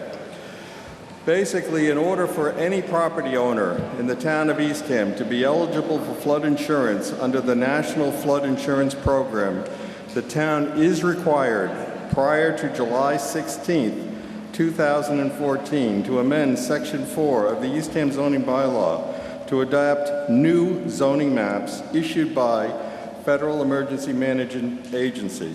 So basically, this town doesn't have any choice. If we do not adopt Article 20, nobody in the town of Eastham will be able to get flood insurance. Mr. Kopelman. Yes, sir. We need the report of the planning board as to the date of the hearing that discussed this Article 20, please. I do not have the date in front of me. Do you, Dwight, do you have records of the date? Can any member of the planning board tell us what the date of that hearing was? We're looking it up for you. Okay. Do you have it there? And do you know what the vote was of the planning board? The vote was 7-0 in favor. 7-0 in favor, okay. Also, the Board of Selectmen's recommendation is 5-0, and the Finance Committee is 5-0. Very good. Anything further on this article? You can, yes, go ahead. Jamie Rivers, 15 Barkington Court. I just had a question, just to clarify. In Orleans by 15 Ellis Road, the town line kind of separates Goose Hummock and Eastham. Yes. And I know that there has been some discussion, I don't know if it's passed, for there to be a petroleum tank installed there on town of Eastham property. Would this, by passing this article, prevent that from happening? Mr. Kopelman? Yes. If it's located in the zones as defined in the article, and they are there, the installation of underground systems for storage petroleum products, including but not limited to oil, kerosene, or any hazardous material, shall be prohibited in the 100-year flood plain. And this affects Zone A, AE, and VE on the flood insurance map. So I can't answer your question without looking at the flood zone for that particular property. But if the property is located in the 100-year flood zone, you would not be able to install an underground fuel tank. Okay, thank you. Right. Mrs. Ashatino? Yes. The selectmen, Mr. Moderator, the Board of Selectmen can correct me if I'm wrong, but I'm going to make a statement that I'm very disappointed that our Board of Selectmen in Eastham, not one of them attended the program put on by FEMA for the in the Eastham area here. There are a lot of people who will be affected by the changes that have occurred in the flood maps.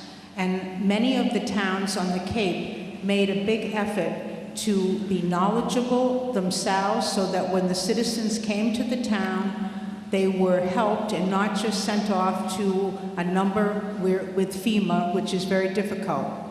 Again, I want to make a statement that I think that the selectmen owed this town and the citizens to have representation at that meeting so they could better help the citizens understand the changes. Thank you. Thank you, Mrs. Ashtino. Mr. Koppelman? Yes, I did attend that hearing, and actually, on a personal note, I did get the line changed for my property. So yes, they were helpful, and it is possible to amend a line, but you need to do a lot of work to do it. And the people and representatives that were at that meeting were helpful, gave you complete guidance on how to do it. Doesn't happen often, but it is possible to change a designation. Thank you. Anything further? Seeing nothing further, this is... Sorry? Sorry, Jamie Rivers, one more time, quick question. So a yes vote on this, I just want to clarify, Mr. Moderator, a yes vote on this would prevent the tank to go in at Goose Hummock if it is located in one of those flood zones. Is that correct? Mr. Koppelman? Yes. Thank you. And as a point of clarification, I've been given a note that the Planning Board did have this on their agenda on April 12, 2014. We did hold a public hearing, and at that hearing, we did end up with a vote of 7-0 in favor of the new law. Again, Thank you. We don't have a lot of choice on this, so. Seeing no further comments, call that to question, and this is a simple majority. Those in favor say aye. No, it's not. Two-thirds. Aye. Two-thirds. I'm sorry. That's a two-thirds vote.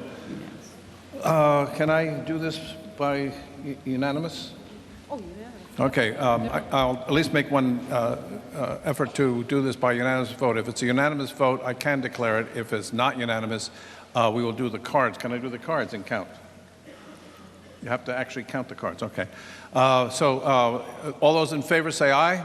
Aye. All those opposed say no. I hear no no's, so the motion is a two-thirds majority, and it passes and is adopted. Thank you. Article 21, Selectman John Knight and Mr. Dan Koppelman again. I move the town vote to amend the Town of Eastham zoning bylaw, Section 18 side code, by deleting in its entirety and replacing it with a new Section 18 sign code as printed in the warrant. Is there a second? Second. Thank you.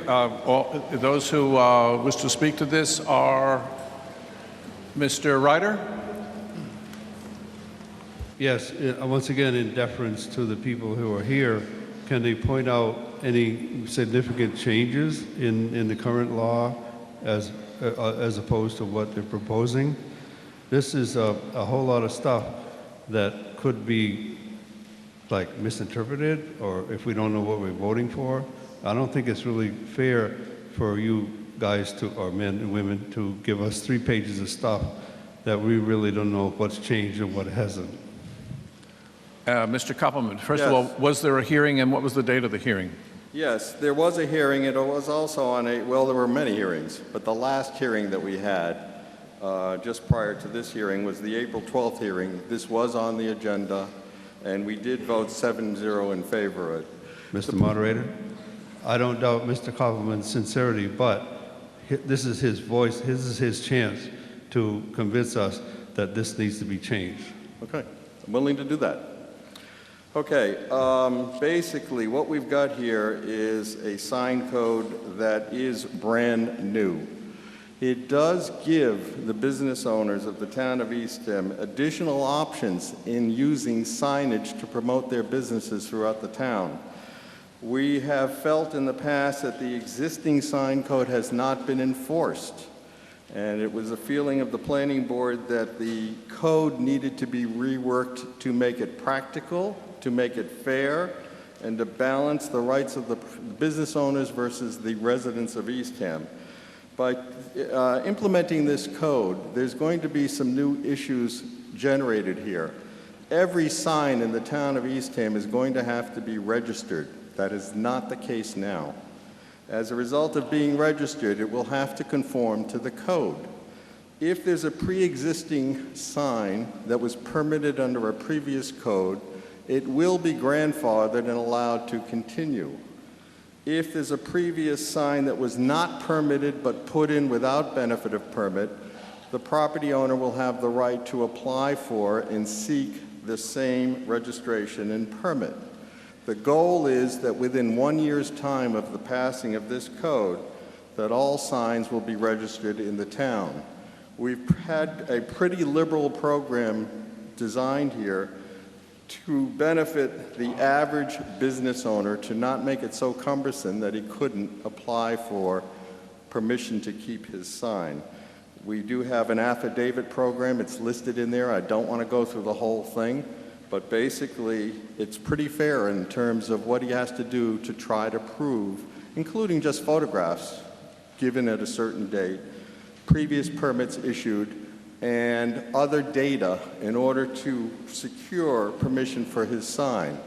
You will note in the sign code that there are different sizes and limitations given for the different zones that the property may be in, all the way from residential A all the way through the rest of the zones, A, B, C, D, E, and F. And the bottom line is, this planning board spent several years coming up with this program.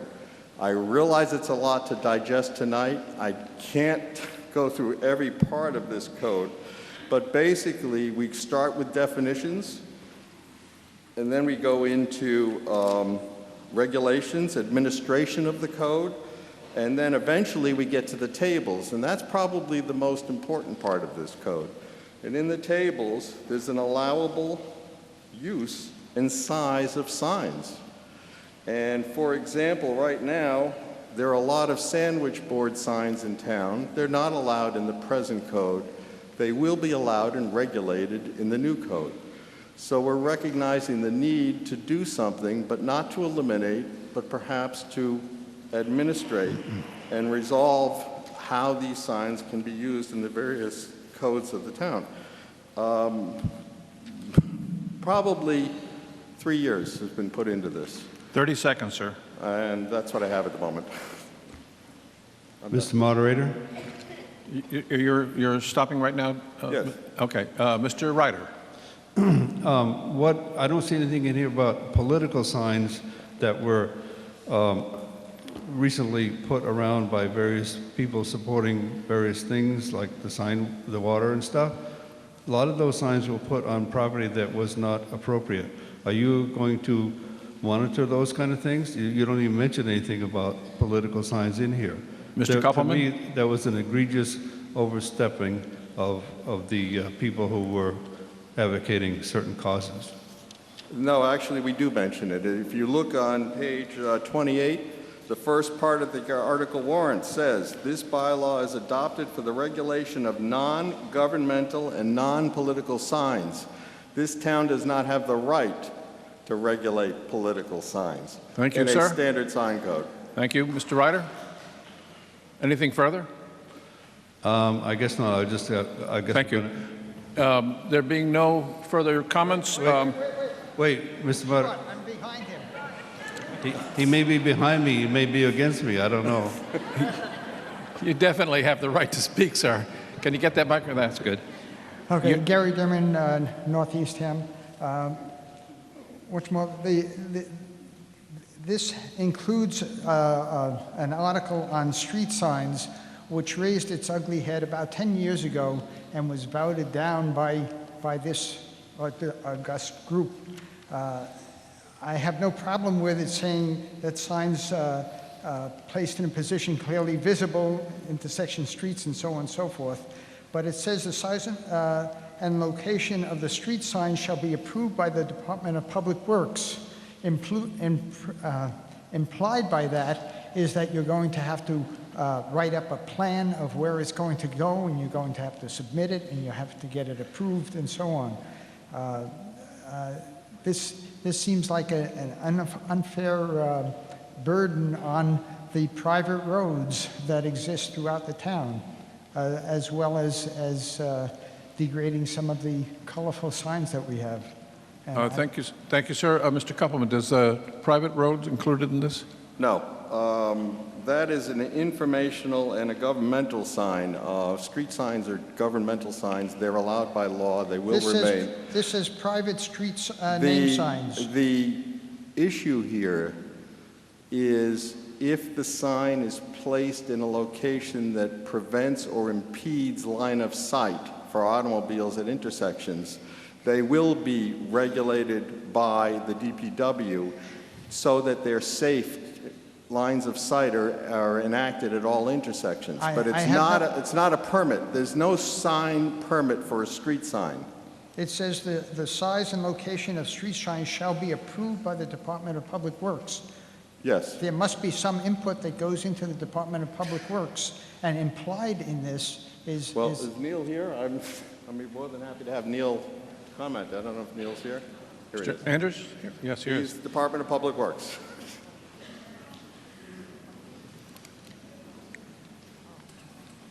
We encourage private street signs on private roads. They should be legible, they should be retro-reflective, they should look like a street sign. We're very much in favor of any private road having a sign. It's a public safety matter. There'd be no issues with getting one provided it didn't block line of sight. Thank you. Thank you, sir. There's no further comments? Yes, sir. Mr. Moderator, Edward Berg, Aces Road, Northeast Ham. I just wondered, is there any repercussions for signs on vehicles that are parked at your house? Mr. Kupperman? No, we're not regulating motor vehicle signs. Thank you. You're welcome. There being nothing further, this is also a 2/3 vote. We're going to do the same process of, I'll try the voice vote first, then we'll do the cards. Voice vote is unanimous. I can record it as acceptable. If it is not, we will do the hand cards. Those in favor say aye. Aye. Those opposed say no. I hear no's. Will the tellers please rise and keep an eye on this as I do this process? You don't have to count. Just see that people are raising their cards or not. Those.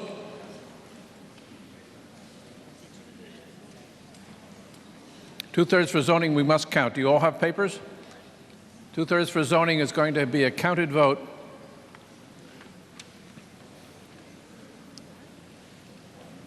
Everybody got papers? Please do the same thing row by row. This hopefully will go a little quicker. There's not quite as many people to count. You ready? The first part is for the motion.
The zero has not been passed, right? Zero plus. Yep.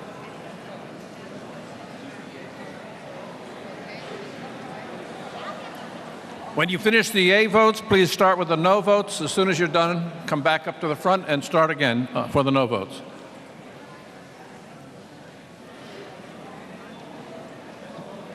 Somebody calling me?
Mark? When they're tallying the votes, I'm going to come to you. We're going to move forward to the next article.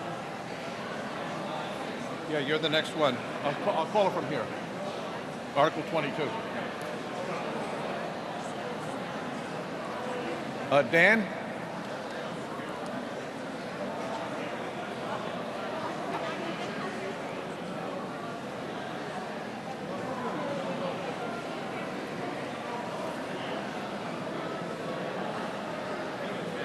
You must raise your card to let them see that you're voting yes or no. Raise your card. It's not a voice vote here. Raise your card.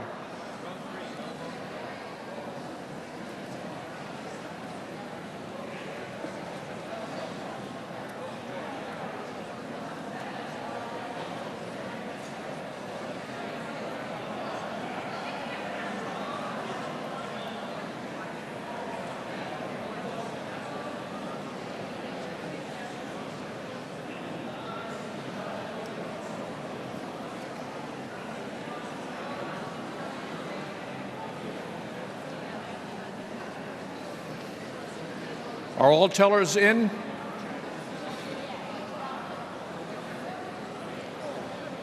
All tellers in? Ed, are you done?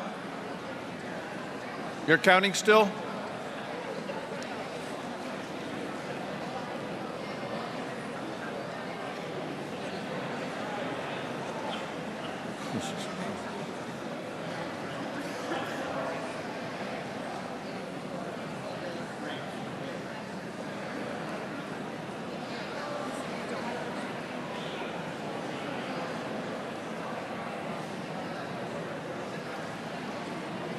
All tellers in, please. Anyone still counting? Raise your hand if you're still counting. Do you need someone else to come and help you count? You're all in. Okay. We're going to proceed with the next article because it takes a while to tally these votes. Everyone has finished counting. Tellers are all in. If you're in, tellers, please sit. Thank you. And Mr. McDonald and Mr. Koppelman. Microphone, please. Okay, start again. Article 22. I move the town vote to amend the Town of Eastham zoning bylaw by amending Section 2, zoning districts, by adding a new district entitled District 1, North Eastham Overlay District, and further to amend Section 5, uses, by adding the North Eastham Overlay District 1 specifics as printed in the warrant. Is there a second? Second. Motion made and seconded. Mr. Koppelman? Or Mr.? Yes. Yeah. Well, you thought the other one was long. This is longer. The Planning Board has spent 5 years studying the North Eastham area. Yeah, we need the report first, Mr. Koppelman. Has Yes, this been... I'm sorry. Planning Board held many meetings over the years, the last one being on April 12, 2014, where we had a public hearing and we all voted 7-0 in favor of the bylaw. Go ahead, sir. Mike?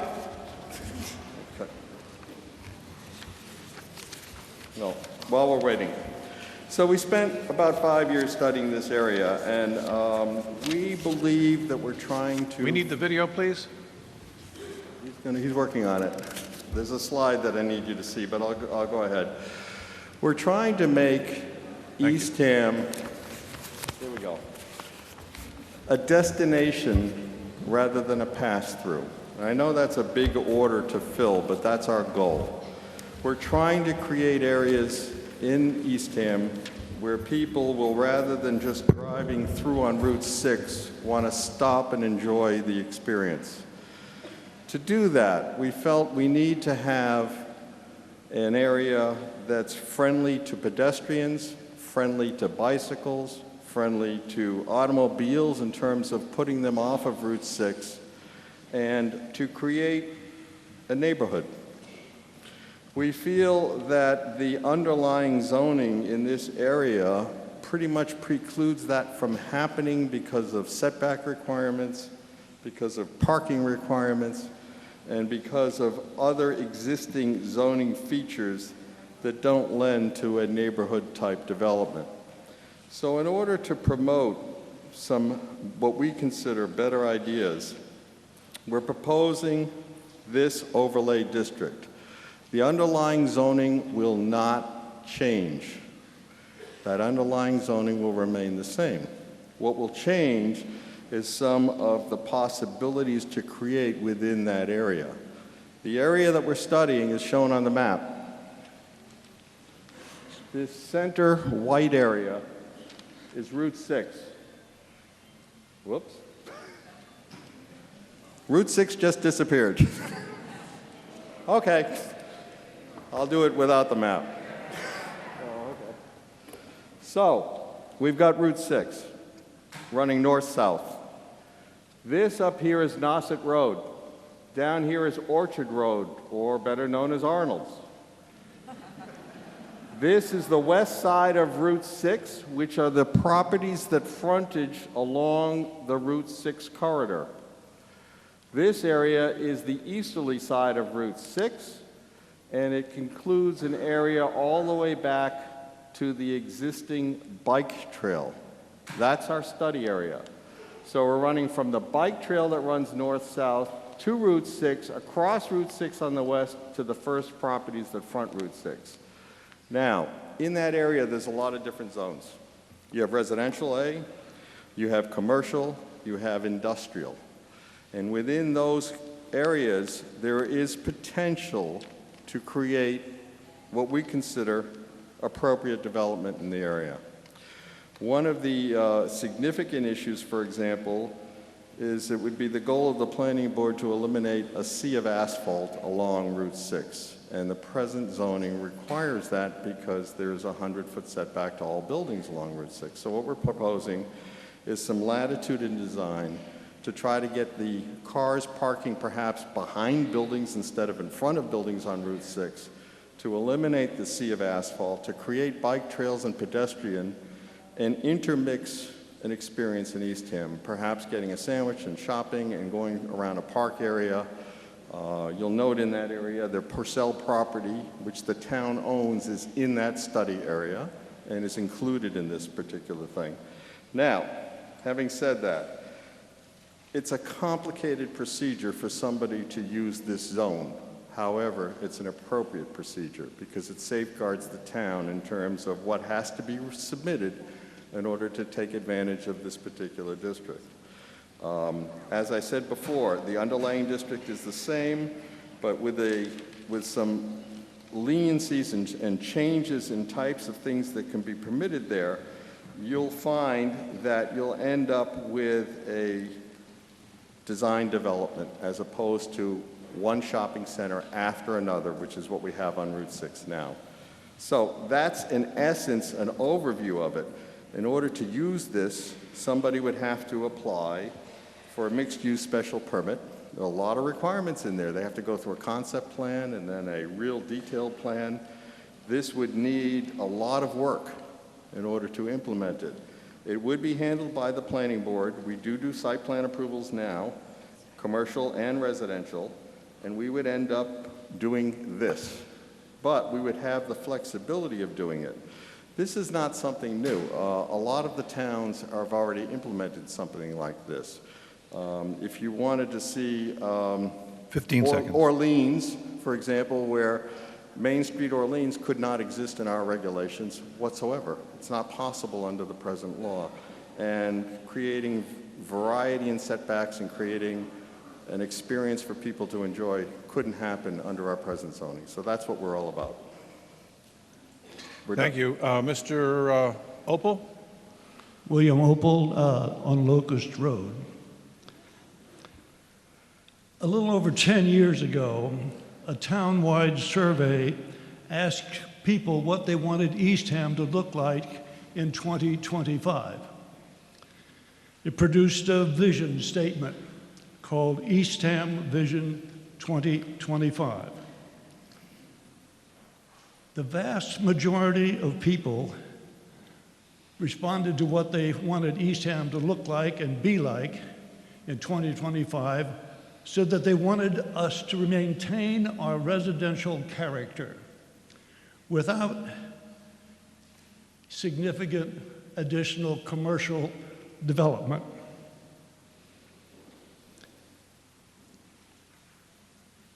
To my mind, the proposal, the 15-page proposal with all of its protections boils down to a question. Since it would allow a great deal of commercial development in a long stretch of Route 6. And the question is, do we want Eastham's Route 6 to look like Route 28 in Yarmouth with its curb cuts from wall-to-wall businesses, and do we want that from Arnold's all the way up to Nauset Road? The Planning Board in their summary says that the plan will encourage pedestrian-friendly development on both sides of Route 6, from north from Arnold's to Nauset Road. I can't walk that far. Thank you, sir. Mr. Koppelman? Yeah. Oh, I'm sorry. There's someone at the other microphone. Yes, ma'am. Yes. Jane Fisher, Deacon Payne Road. We invested in Eastham by buying property in 1981 because we love the rural atmosphere. We could have lived in any town on the Cape. I ask that you vote no on Article 22 to maintain Eastham's rural character. I believe this will have a detrimental effect on the environment also. Thank you. Thank you, Mr. Koppelman. Mr. Koppelman? Yes. Any comment? Okay. You don't need to make a comment, but if you wish. No, I'll try. The planning board doesn't feel that a sea of asphalt parking lots running up along Route 6 is a valuable asset. The planning board doesn't see that the way things are developed now along Route 6 is necessarily the way it has to be in the future. We'd like to see some landscaping. We'd like to see some walkways. We'd like to see some green areas. We don't want to see a sea of asphalt. And right now, that's what you've got. If you look at the commercial development along Route 6, you see parking lots and buildings set back 100+ feet. So does this allow flexibility of design? The answer is yes. Is it desirable to have flexibility of design? The answer is yes. Are we changing the underlying zoning? The answer is no. You're going to have commercial where commercial is zoned. You're going to have residential where residential is zoned. We're not changing that. What we're changing is the way you develop something. Thank you. Sir, the microphone. James Badera, 14L DOA, former member of a planning board for 9 years back in the 80s. And we had studied this similar to what the planning board did now. I know what they go through all their hearings. But what we found was exactly what the last person said, that what makes this town unique is the 100-foot setback. And that all the buildings are, because you have that, you don't have the Route 28 look. And again, as a former member, I urge you to vote this down to keep that 100-foot setback. Anything further? Mr. Koppelman? No. If you like the way things are now and you think it's appropriate the way it is now, you will not vote for this article. It's that simple. This article will give you something new, not something that's there now. If you feel it's appropriate to have a massive parking lot in front of a building that's set 100 feet back from Route 6, then that's what you'll have. It's that simple. We're trying to make it more aesthetically pleasing, trying to tie in the bike trail and trying to tie in the pedestrians. As a matter of fact, the planning board has already done this in several ways. We have the right of commercial site plan review. We have encouraged property owners along Route 6 to interconnect their driveways and parking areas so that you don't have to go off of Route 6 to enter every and all businesses. The encouragement is to go from one business to the next without going onto Route 6. To do that, you need the flexibility of design. It's that simple. To tie in bike paths to routes to the bike trail, you need some flexibility to design. If we're going to create a green area, which we would do in the larger developments, those green areas are going to need walkway paths that are safe, that are not encumbered with automobiles. That's part of flexibility in design. So it seems to me it's pretty clear. If you're happy the way Route 6 looks and you want it to continue that way, vote this down. If you think that we should have a change, vote for the article. It's that simple. Thank you. Thank you. Yes, sir. Hi, Robert Cook, 390 Candlewood Drive. I think I would certainly agree that there's quite a lot along the stretch of Route 6 that is unattractive. Not quite clear to me how passing this zoning change would bring about the disappearance of that unattractiveness. How does this empower the town or anyone to make the businesses that have the unattractive qualities we're talking about undo that? Mr. Koppelman? Yeah, we can't force a present shopping center owner to come in and conform to this new plan. However, if he comes in for a change in his site plan, an expansion, a modification, then the planning board would have the authority to do commercial site plan review. And we do look at landscaping, and we do look at pedestrians, and we do look at attractiveness from the roadway systems in this town. So anybody coming in for either a reapproval or a new approval will meet with our board and will come up with a more attractive development. That's our goal. Thank you very much. Next. Hi, Lisa Panashoni, member of the Planning Board. We can talk all we want about how much work we put into this proposal and all the input that we did get from the people that participated with us. But I think what the audience is feeling is how is it going to affect them? And by approving this article, it does not mean that we're going to be bringing bulldozers in and changing the face of Eastham. This is going to be on a case-by-case, as Dan just talked about. When somebody comes in for a proposal to do whatever, if there's a vacant building and they want to do something with it, we'll work with them. We'll have some latitude to give them an opportunity to enhance Eastham. And the other thing that was missed, I think when Dan was speaking, is if we can work with the Holmes Road area and allow businesses to actually have more opportunities there and not be forced to go to Orleans to do their work. We hear that all the time. There's no space in Eastham for businesses, so we have to go to another town. This is actually an economic benefit for the town, too. It's bigger than just, oh my gosh, the tar in front of the buildings. This is an opportunity for Eastham to actually help the younger people who are looking for employment or to have their own business. It's bigger than just the tar in front of the tarmac we were talking about. It's a bigger concept. It's a big plan concept. So open your minds a little about what we can do with this. And again, it's not going to be voted in and the bulldozers are coming. It's not that way at all. Thank you. Thank you. Next. Did you have any comment, Mr. Koppelman? No. Okay. We're set. Go ahead. There's no further person speaking. Do you have anything further, Mr. Koppelman? Yeah, just to reiterate a little bit what Lisa said, this includes Holmes Road. One of the goals in this plan would be to create an attractive development for the rest of the industrial land that's zoned industrial south of Holmes Road now. And in order to do that, we would need this plan implemented. We would not want to see Holmes Road continue in the configuration that it is now, which is simply cookie-cutter lots, 100-foot setback, parking lots in front, industrial-looking buildings. We've done a bunch of studies, and quite honestly, the center of the vacant land to the south on Holmes Road, we had as a park. We had a park there. We had a park to the west, which would ring the existing pond system between Route 6 and the Sheridan. We had a pathway going up through the Purcell property, which is the town-owned land that someday will be developed.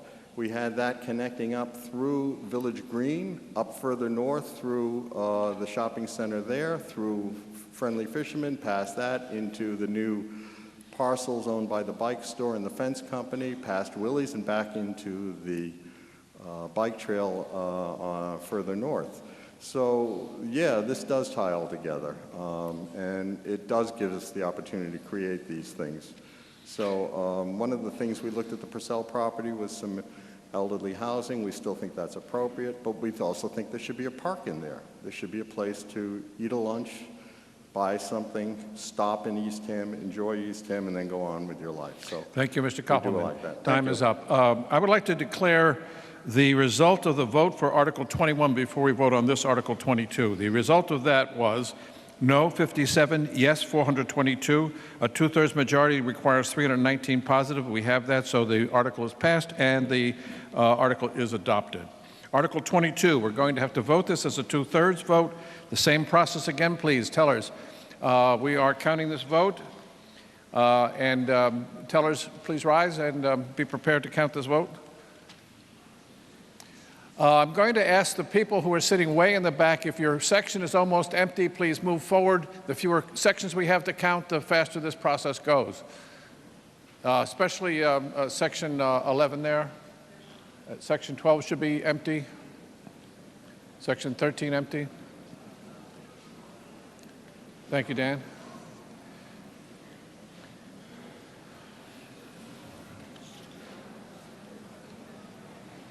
Sheila?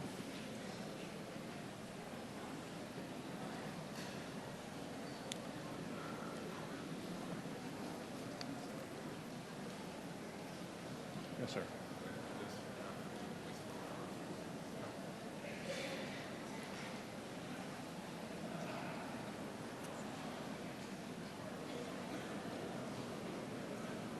They thought maybe they could get away with the voice, but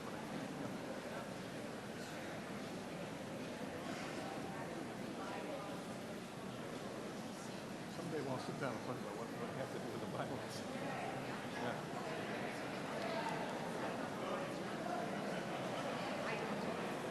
I didn't know. I thought you did. Speak to the.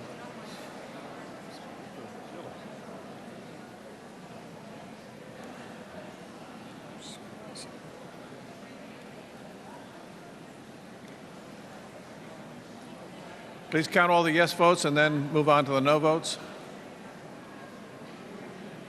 Raise your cards when you are voting. If you are voting yes at this time, raise your card when you are voting. And hold them still, please.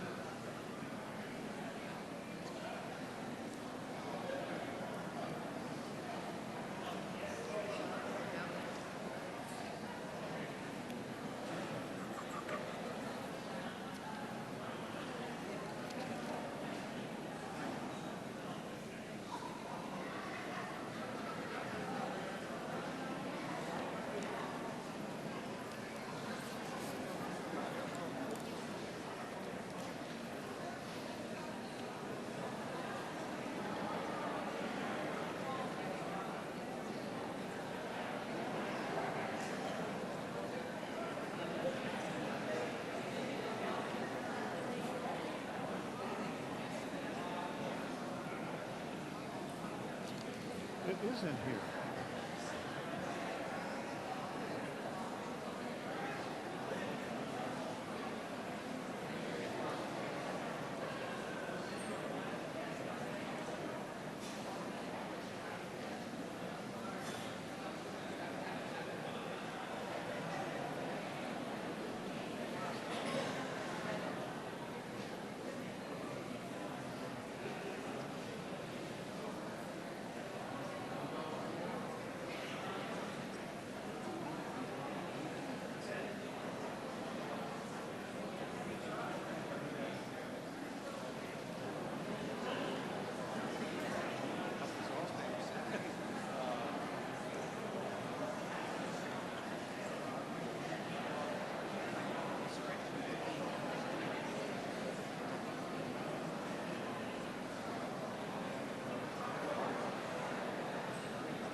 I understand.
Are all the tellers in? Have you made both the yes and no votes? All tellers are in? Okay, while that's being counted, we are going to move on from Article 22 to Article 23. Selectman Burt and Mr. Mumford. Selectman Burt? Article 23. I move to transfer from the fiscal year 2015 estimated community preservation revenues the following amounts. Open Space Reserve, $74,186. Historical Reserve, $74,186. Affordable Housing, $74,186. And Budgeted Reserve for Appropriation, $519,299 is printed in the warrant. Second. Motion made and seconded. Anyone wishing to speak to the motion? Mr. Mumford? Thank you, Mr. Moderator. Bob Mumford. This article, and actually through Article 32, I am here as the chairman of the Community Preservation Committee, and all the articles deal with Community Preservation Act funding. These funds are received via 3% surtax on everyone's property taxes, and also a state contribution. So the town tax portion this year was roughly $510,000. The state contribution, which comes from the Registry of Deeds revenue, is on the order of $230,000. So this year's, or the 2015 estimate is $741,000. This first article are the required transfers. We're required to put at least 10% of the revenue received from CPA into each one of three categories: open space, historic preservation, and affordable housing. And that's what this article achieves, with the balance being reserved for appropriation. The CPC committee supports this 9-0. Thank you, sir. There's no one wishing to speak on this article. Therefore, we'll go. This is a voice vote, and a simple majority. Those in favor of this article say aye. Aye. Those opposed say no. The motion passes, and the article is adopted. Article 24, Selectman Knight and Mr. Mumford.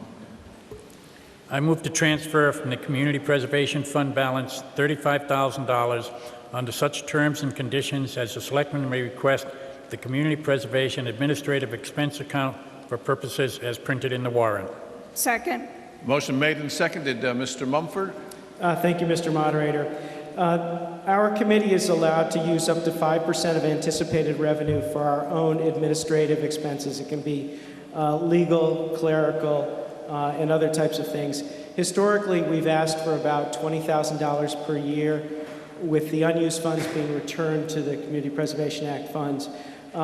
This year, we're asking for $35,000 because we realize that we do need clerical assistance. So we're asking for money so that we can hire a part-time clerk to help us with our clerical work.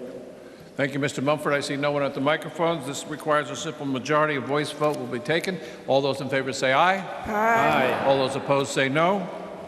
The motion is passed, and the article is adopted. Article 26, Selectman McDonald and Mr. 25. Mumford. No, 25. Sorry? 25. I'm sorry. It is 25. Sorry. Skipped a page here. That was 24. Motion adopted. 25 is Amy Ekman and Mr. Mumford. I'm sorry. I move to transfer from the Community Preservation Historic Reserve $40,000 under such terms and conditions as the Selectmen may request to the Library Climate Control Storage Area for purposes as printed in the warrant. Is there a second? Second. Second made. Mr. Mumford. This is an application from the library trustees to install climate control in one of the rooms in the new library. It will be used for the library's historic book collection and also historic records, maps, and artifacts. The committee supports this 9-0. I believe there's a member of the library trustees that's available to answer questions if there are any. Any questions? I see no one at any of the microphones. Therefore, we'll call the question. Those in favor, it's a voice vote. Those in favor say aye. Aye. Those opposed say no.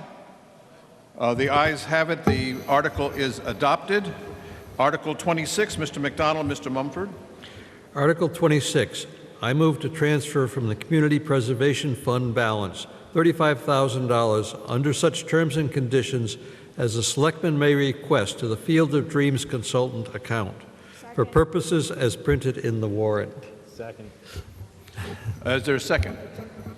Second. Mr. Mumford. Thank you, Mr. Moderator.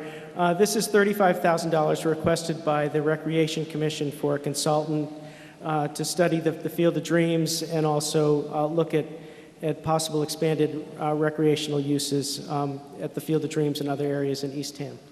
Is there anyone wishing to speak to this article? Are you a member of the committee?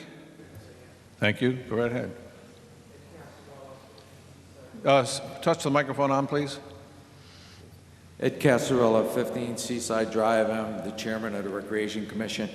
The Recreation Commission is seeking a consultant to help us develop a comprehensive plan for the future, whether that may be the rehabilitation of existing facilities and/or the creation of new active recreation areas.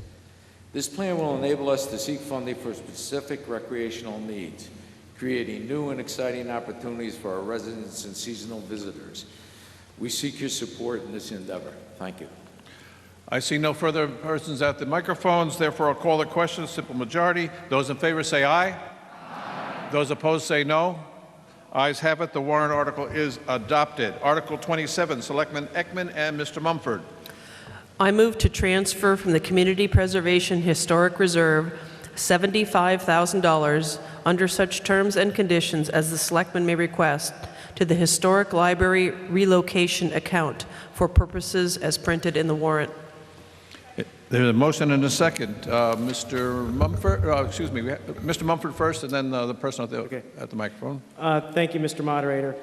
This $75,000 request from the library trustees is for the historic section of the Eastham Library. It will pay for its separation and removal from the new portion of the library.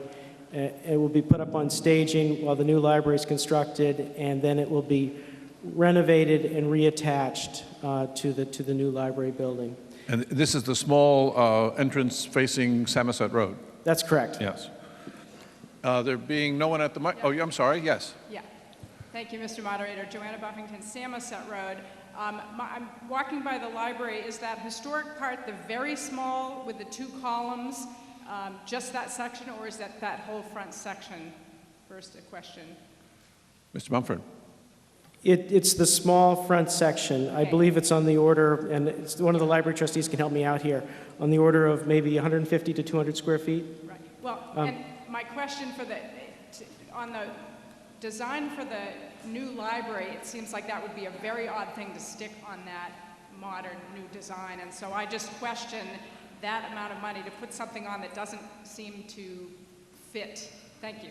Mr. Payer, you is the chair of the library trustees. Mr. Payer? Yes, we're talking about that room just beyond those 2 columns. You go up the 5 steps into the first room. That's the old library that we were talking about. It will be lowered back down to the ground level, or nearly ground level, where it was in 1898. So we're going to restore it as far back as we possibly can. It will be moved slightly to the east, but its presence will be the street presence of the library as it is right now. The rest of the library that's going to be built will be quite low and will be behind all of that. So I hope that helps. Thank you, Mr. Payer. Ms. Passione? Lisa Panascione, I'm in favor of this article. There's an expression when someone gets married, it's something borrowed, something blue, something old, something new. This is a merge of old Eastham with new Eastham. I think it's a great idea to retain the past. Thank you. There being no one else at the microphones, thank you, Mr. Payer. We will call this as a simple majority. Those in favor say aye. Aye. Those opposed say no. I declare that the motion passes. The article is adopted. Article 28, Selectman McDonald and Mr. Mumford. Article 28, I move to transfer from the Community Preservation Fund balance $366,240 under such terms and conditions as the Selectman may request to the Nauset Regional Tennis Courts account for purposes as printed in the warrant. Is there a second? Second has been heard. Mr. Mumford. Thank you, Mr. Moderator. This article essentially creates a partnership between the Nauset Regional High School and the town of Eastham, where the town would use Community Preservation Act funds to reconstruct the 5 tennis courts, and as a result, Eastham residents would have priority use of the tennis courts June, July, August, and September. The school would take over all maintenance of the courts and improve the parking in front of the courts as their contribution to the program. We feel that this is a very worthwhile article for the town of Eastham because Eastham residents currently have no tennis courts. Unlike the other towns in the Nauset Regional School System, they do have their own municipal courts. Thank you. Mr. Mumford, sir?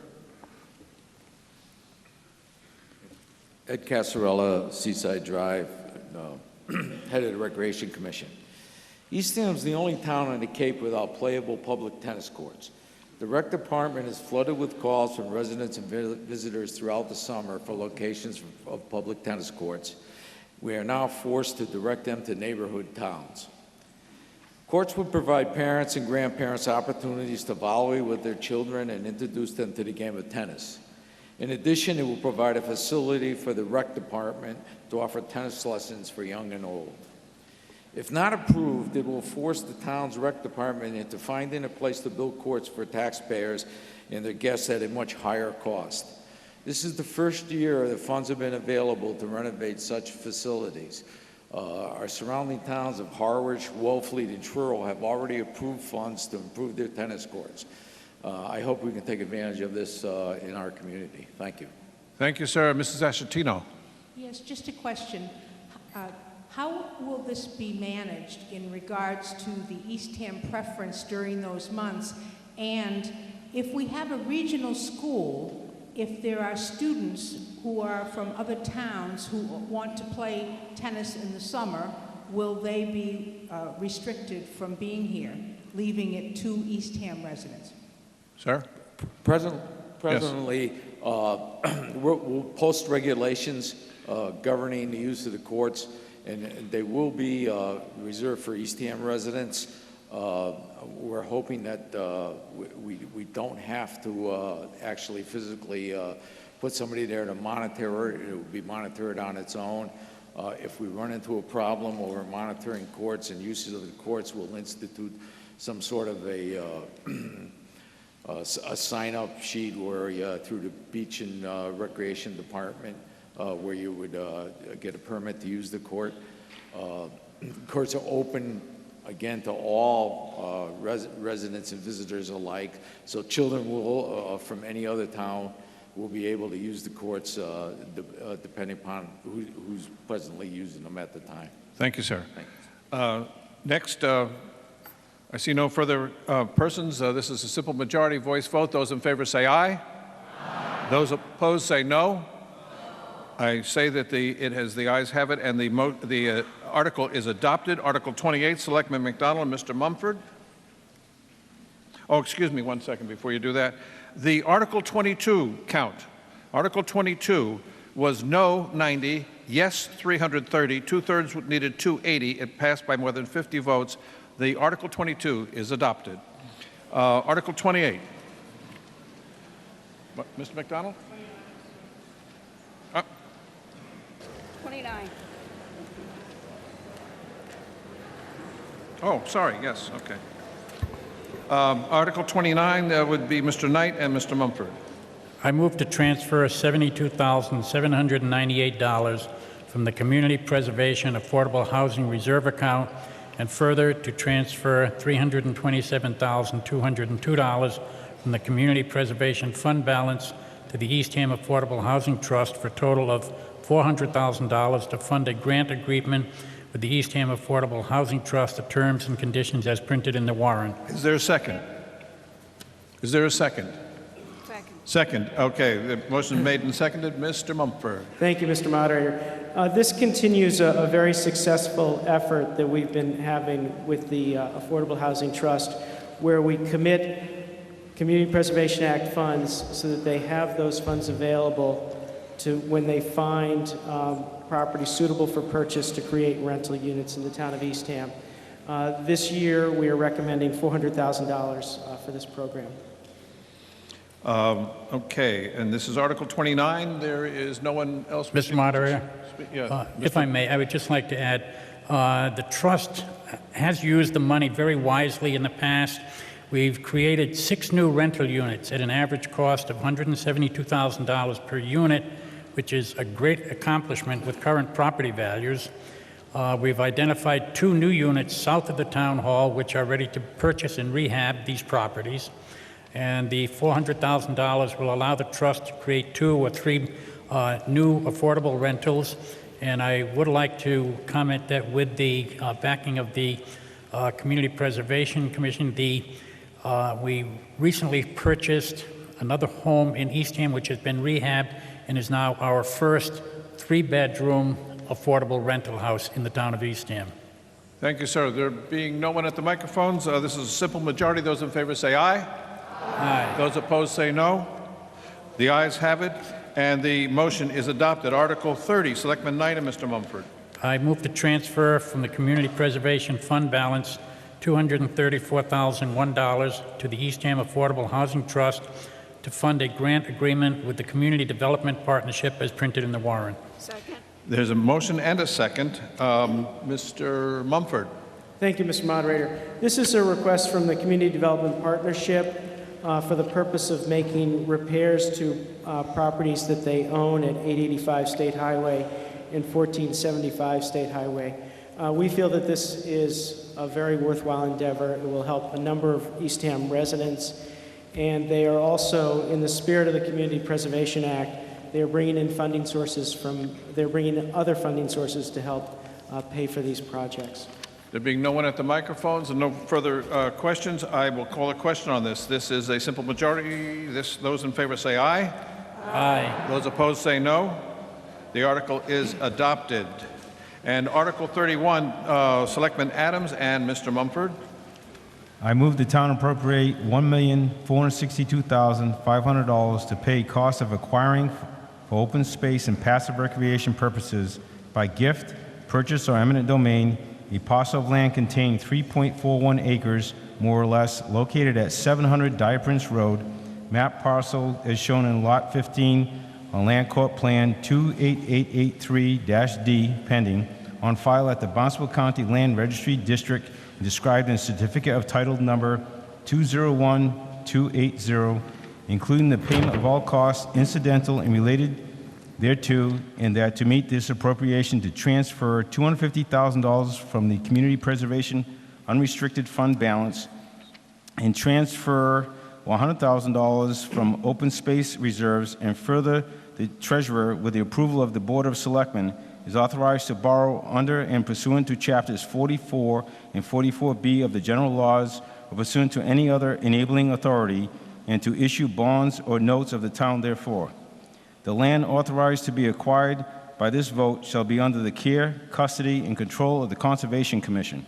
The Board of Selectmen is authorized to grant a perpetual conservation restriction in accordance with the provisions of Chapter 184, Section 31 through 34 of the general laws to the Commonwealth of Massachusetts Department of Environmental Protection or such other public or private nonprofit or governmental agency as the Board of Selectmen and the Conservation Commission deem appropriate. And further, that the Board of Selectmen is authorized to enter into all agreements and execute any and all instruments as may be necessary on the part of the town to effect such acquisition. No sum shall be borrowed or expended hereunder unless the annual debt service on such borrowing is equal to or less than $350,000. There's a motion made and second. Mr. Mumford. Thank you, Mr. Moderator. This property on Dyer Prince Road is an important one that we feel should be added to town-owned open space. It abuts property that the town already owns.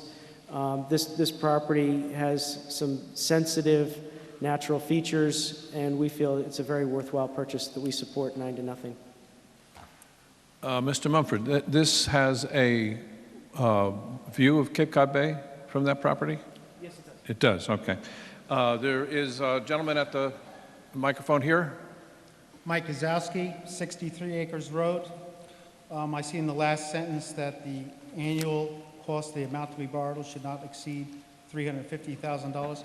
Would that be cumulative over the life of the mortgage, or is that every year we're going to spend $350,000 on servicing this loan? Mr. Moderator. Yes, Mr. Mumford. I'm sorry. Who wishes to speak? Oh, sorry. Down here. Sorry. Mr. Town Moderator. Administrator. Working with the Community Preservation Committee and the town treasurer, the goal would be to have the payments come out of our annual community preservation revenue so that they wouldn't impact the tax rate any more than that appropriation currently does. So the idea would be that we would be borrowing probably for about 4 years in order to pay for the property, or just under 5 years, about 4.5 years to pay for the property. So it would all be paid out of community preservation, and it would, the annual debt service in any single year would be the $350 or less, which is less than half of what the community preservation brings in each year. Okay, sir. And next, Mr. Ryder. Yeah. What do you say?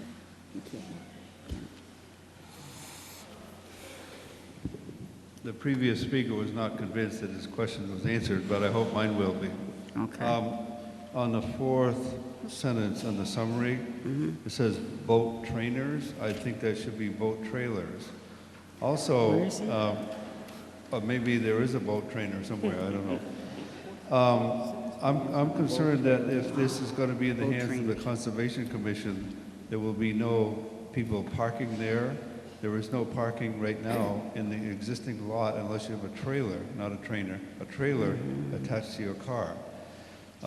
If we're going to buy a piece of property and not use it, except for passive recreation, I'm not sure I could support this kind of expense. I understand, Mr. Mumford. Town Administrator. Okay. The property that we're looking at is not the property that's currently used for the trailers. My Scrivener's error on the warrant. This is across the street from there. The idea would be to perhaps expand the current parking lot that is dirt at the end of Dyer Prince. Not significant expansion, not adding, more than 10 or so cars. In my discussions with the Conservation Commission, Open Space Committee, that's the range of additional cars we would add. Most of the people who visit that area during the off-season can park in the Rock Harbor parking lot and can use that to store their cars while they walk the area, and that would be the goal here. Mr. Moderator, I believe there is a paid person there monitoring the lot now. Will there be a paid person monitoring the projected lot? Mr. Moderator, during the season, when we are controlling that lot, we need to control the lot for both the boats and trailers and for the use of the recreation area.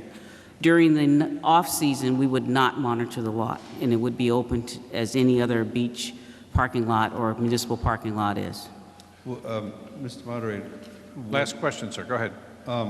This has been perceived as the dog beach. Is that an expansion of the dog beach? Is it an expansion of the dog beach, is his question? It's been referred to as the dog beach by some citizens, yes. And this is directly abutting that, moving towards Wellfleet. I think his question is this included in the right of dog owners to use that property? That would be up to the Selectmen's regulation. My expectation is that there would be no change and that this would be extended for that purpose as well. And I'm recognized as Ms. Elizabeth Garan over at the next microphone. Yes, Elizabeth Garan, 100 Log Cabin Road. This is a matter of clarification perhaps, but there's maybe a question about the size or the cost of this piece of this parcel of land, but I want to refer people to the end of the summary where it's pointed out that this really is a first right of refusal. The town has this opportunity to acquire this unique piece of property right there close to Rock Harbor and for some passive recreation, and I would really want to confirm that question about first right of refusal and encourage this passage of this article. Thank you, Ms. Garan. Any comment on that? If not, we'll go to... I think it's clear, yeah. Yes, sir. You're recognized, sir. Oh, okay, thank you. Yes, Bob? I'm sorry. Does somebody want to answer her question? I didn't realize there was a question. You stated correctly that it's 6. Yeah. Yes, you stated correctly. Thank you. Go ahead, sir. Yes, Bob Cook, 390 Candlewood Drive, and I just wanted to urge people to vote yes for this. It's a great opportunity to preserve some open space here in town, and as has been said, it's a key piece of land that abuts property we already own, and it's a really spectacular area of both coastline and adjacent upland. So for those of us who are trying to preserve as much of the rural character of this town as possible, I urge a yes vote on this. Thank you, Mr. Cook. Any comment, Mr. Mumford? No? Sir, you're recognized, sir. Richard Garber, Bridge Road. I have a question, just clarification. Why did we attempt to, or why aren't we attempting to buy the parcel of property directly across the street from this parcel, which actually does abut Rock Harbor? Madam, who wishes? Madam Administrator? The question is why not the piece of property across the street rather than this one? Is that correct, sir? Yeah. This is directly across the street from the town-owned parcel, Rock Harbor. The map that's shown there, the parcel immediately to the south labeled as Rock Harbor is town-owned. That road that shows there is really just a dirt path. It's not built out as a road. What road are you referring to? You see Dyer Prince on the map? Yeah. That does not go all the way to the water. No, I'm aware of that. Okay. I'm talking about directly across the street from the parcel that's up for discussion right now. There's another parcel of property that was in that same subdivision that actually abuts the water of Rock Harbor. Yes. Why didn't we buy that? Or why aren't we buying that? Is it already gone? Why didn't we buy it? Yes, it is already gone. It was offered under the same provisions, but it was offered in connection with an upland piece. It was not offered as a separate parcel, so they were sold as a package. It was another, oh, that doesn't show the plan, but it was another lot inside of the same subdivision that was sold in conjunction with that one. There was no way to separate them. It's a separate lot. What do you mean there's no way to separate them? It was a subdivision. Sir, I believe it was offered as a paired lot with another lot that's an upland lot it was not contiguous as well? No, it was not. The upland lot was contiguous or not? No, it was not. It was not. So there was a space between the two, but they were offered by the seller as a single unit. That was the one from last year. I don't think that's true because the first parcel that she's referring to was bought and a house was built on it, and then the second parcel was purchased by that same person. I don't. I'm not understanding why the town didn't step in and try to get that. Yeah. piece. It comes right to the building that the water plant uses to maintain Rock Harbor. It backs right up to it. Why did we buy that? Sir, in the process of town meeting, when we have a warrant article, we can discuss anything on the warrant article, but that other lot is not on the warrant article, sir, so I have to say we can't continue this any further, but I do think you've got an answer to your question. Mr. Mumford or anyone else have any questions? Mr. Ryder. Yes, sir. Mr. Moderator, what are the implications of taking this off the tax rolls? Obviously, it has waterfront property. It's a waterfront parcel. It's not developed, but it could be. And if you take it if you're going to buy it, then you're losing the tax revenue for this. And I think that should be explained to the voters. Who wishes to do that? Mr. Moderator, we don't have any certainty in terms of what house would be built there and the value. All we can look at is the value of the other lots in the subdivision that have been built. With the land and the houses together, they're close to $1 million value. So the assumption is that that may be about the same value of the land and house package. Mr. Moderator, but somebody is paying taxes on that today or annually. That's all I'm asking. What is that tax revenue now? We're going to lose it, basically.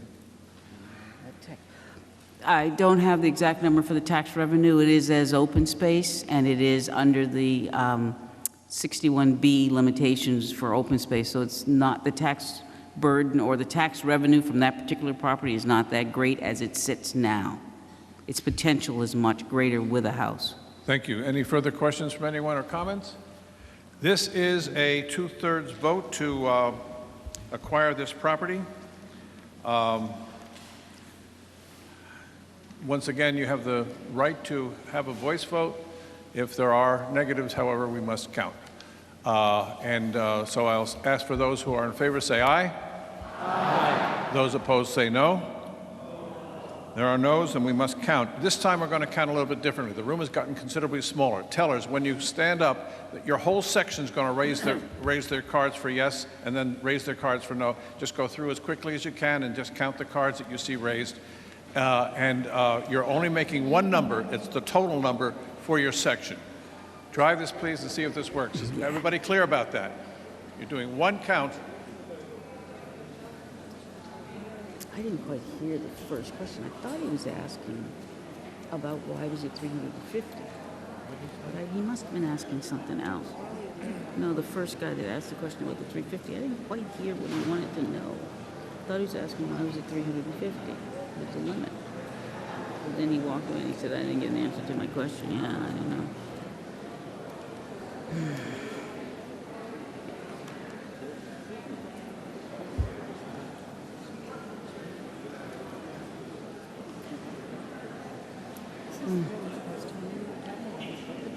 Bob, you should sit for your vote count.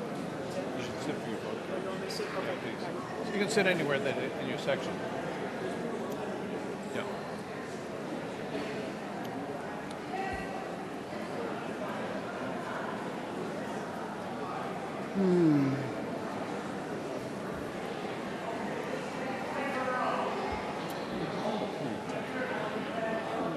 stupid paper I bought. I didn't bring the current taxes for that property.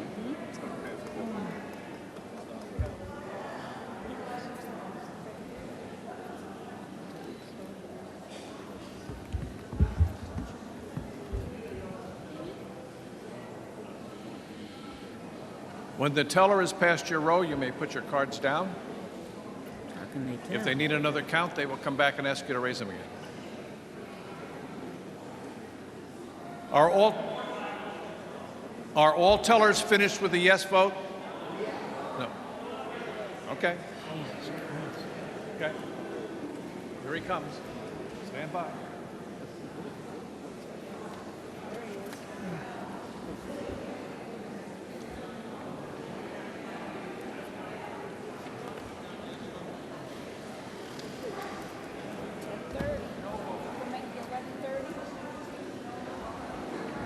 Is everybody done with the yes votes?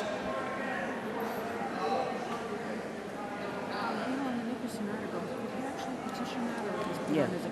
No. Yeah. There's signatures, yeah. Oh, yeah, they wouldn't have put it. Please wait. Please wait. We're just doing the yes vote. If everybody has voted, as soon as everybody has voted, please. Sorry, they're recounting some of the sections.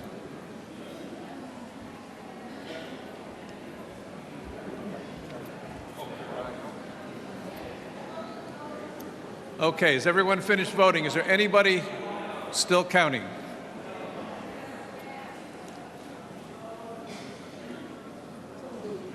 You just need a total. You don't need it by row, just the total. Right. Okay. All set. We are now taking the negative vote. Those opposed, raise your red card and hold them up so your tellers can count them. This is Article 31. Taking the no vote now.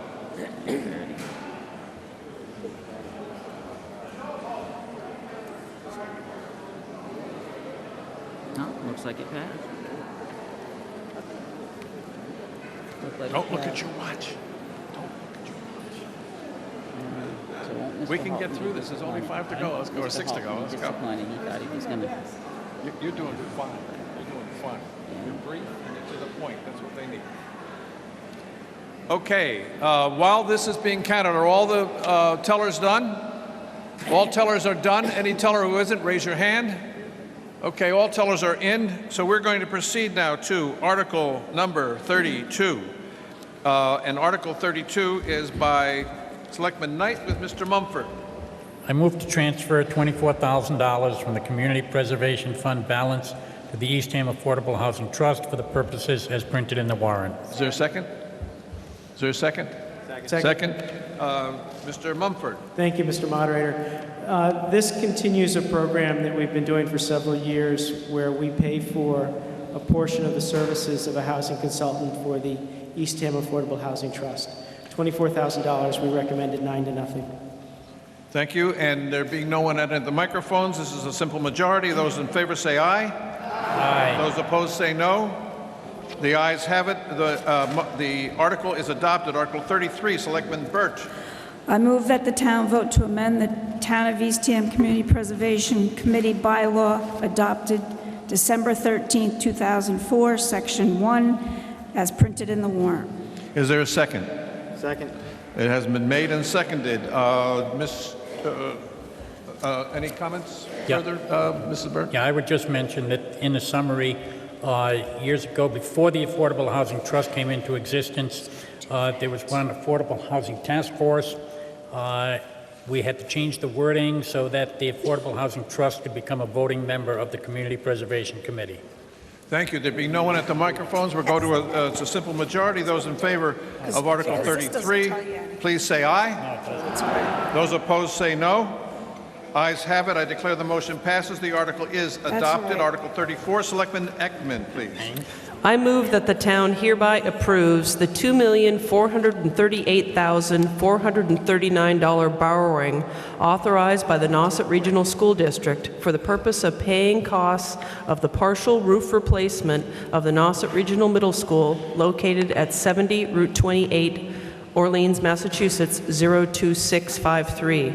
including the payment of all costs incidental or related thereto of the middle school roof project, which proposed repair project would materially extend the useful life of the school and preserve an asset that otherwise is capable of supporting the required educational program, and for which the Nauset Regional School District may be eligible for a school construction grant from the Massachusetts School Building Authority, MSBA.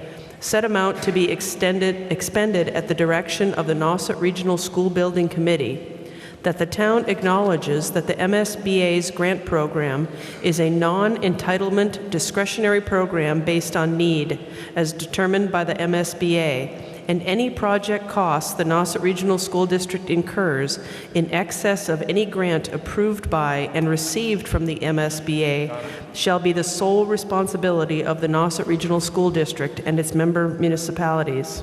Provided further that any grant that the Nauset Regional School District may receive from the MSBA for the project shall not exceed the lesser of 1, 37.32% of eligible approved project costs as determined by the MSBA, or 2, the total maximum grant amount determined by the MSBA, provided that the approval of the Nauset Regional School District's borrowing by this vote shall be subject to and contingent upon an affirmative vote of the town to exempt its allocable share of the amounts required for the payment of interest and principal on said borrowing from the limitations on taxes opposed by Massachusetts General Law 59, Section 21C, Proposition 2.5, and that the amount of borrowing authorized by the Nauset Regional School District shall be reduced by any grant amount set forth in the project funding agreement that may be executed between the Nauset Regional School District and the MSBA. Second. Motion made and seconded. Do you wish to speak to the article? Sarah Blackwell, Nauset Regional School Committee member. I urge you to vote for this. Because we have this grant, it's a good time to do it. 23 years ago, that 20-year roof was put on, so it's already past its lifetime. When it was put on, we knew that this was coming 3 years ago. The roof is failing right now, and now's the time to repair it before there's more damage to it.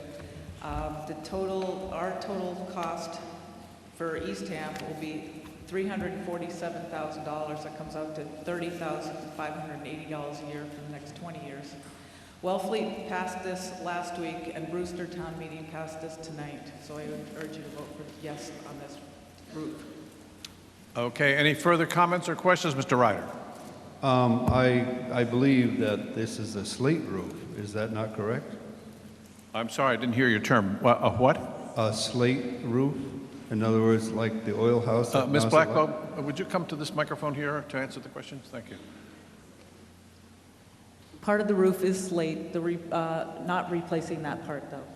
Replacing the flat part of the roof.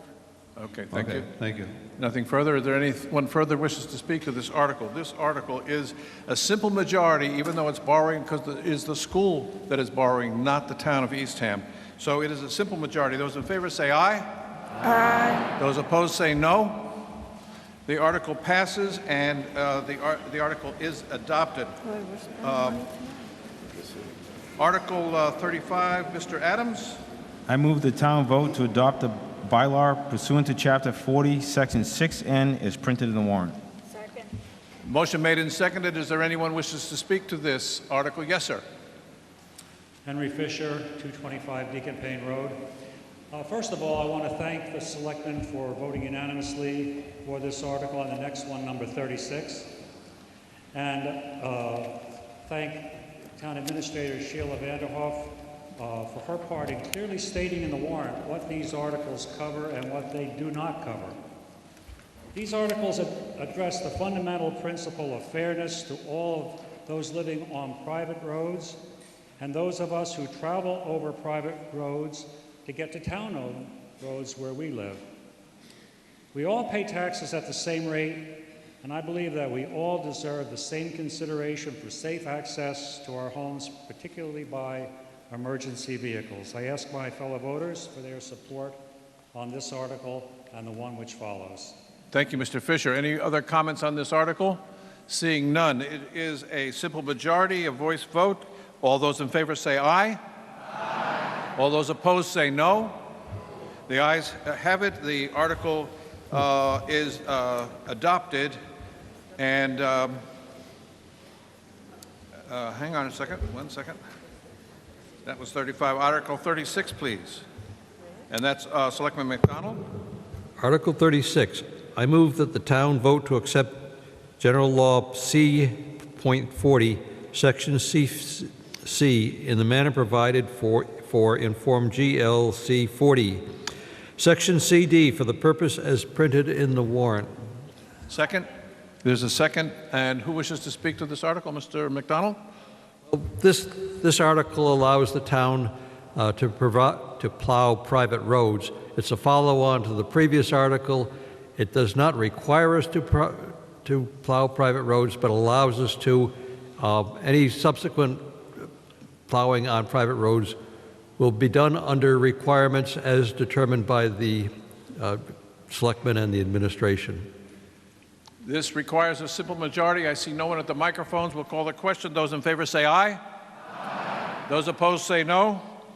The ayes have it. The article is adopted. Article 37, Selectman Amy Ekman and Ms. Teresa Martin, spokesperson for the Electronic Voting Committee. Ms. Ekman first, please. I move to raise and appropriate the sum of $20,000 to be used to fund an electronic voting system as printed in the warrant. Is there a second? There's a second.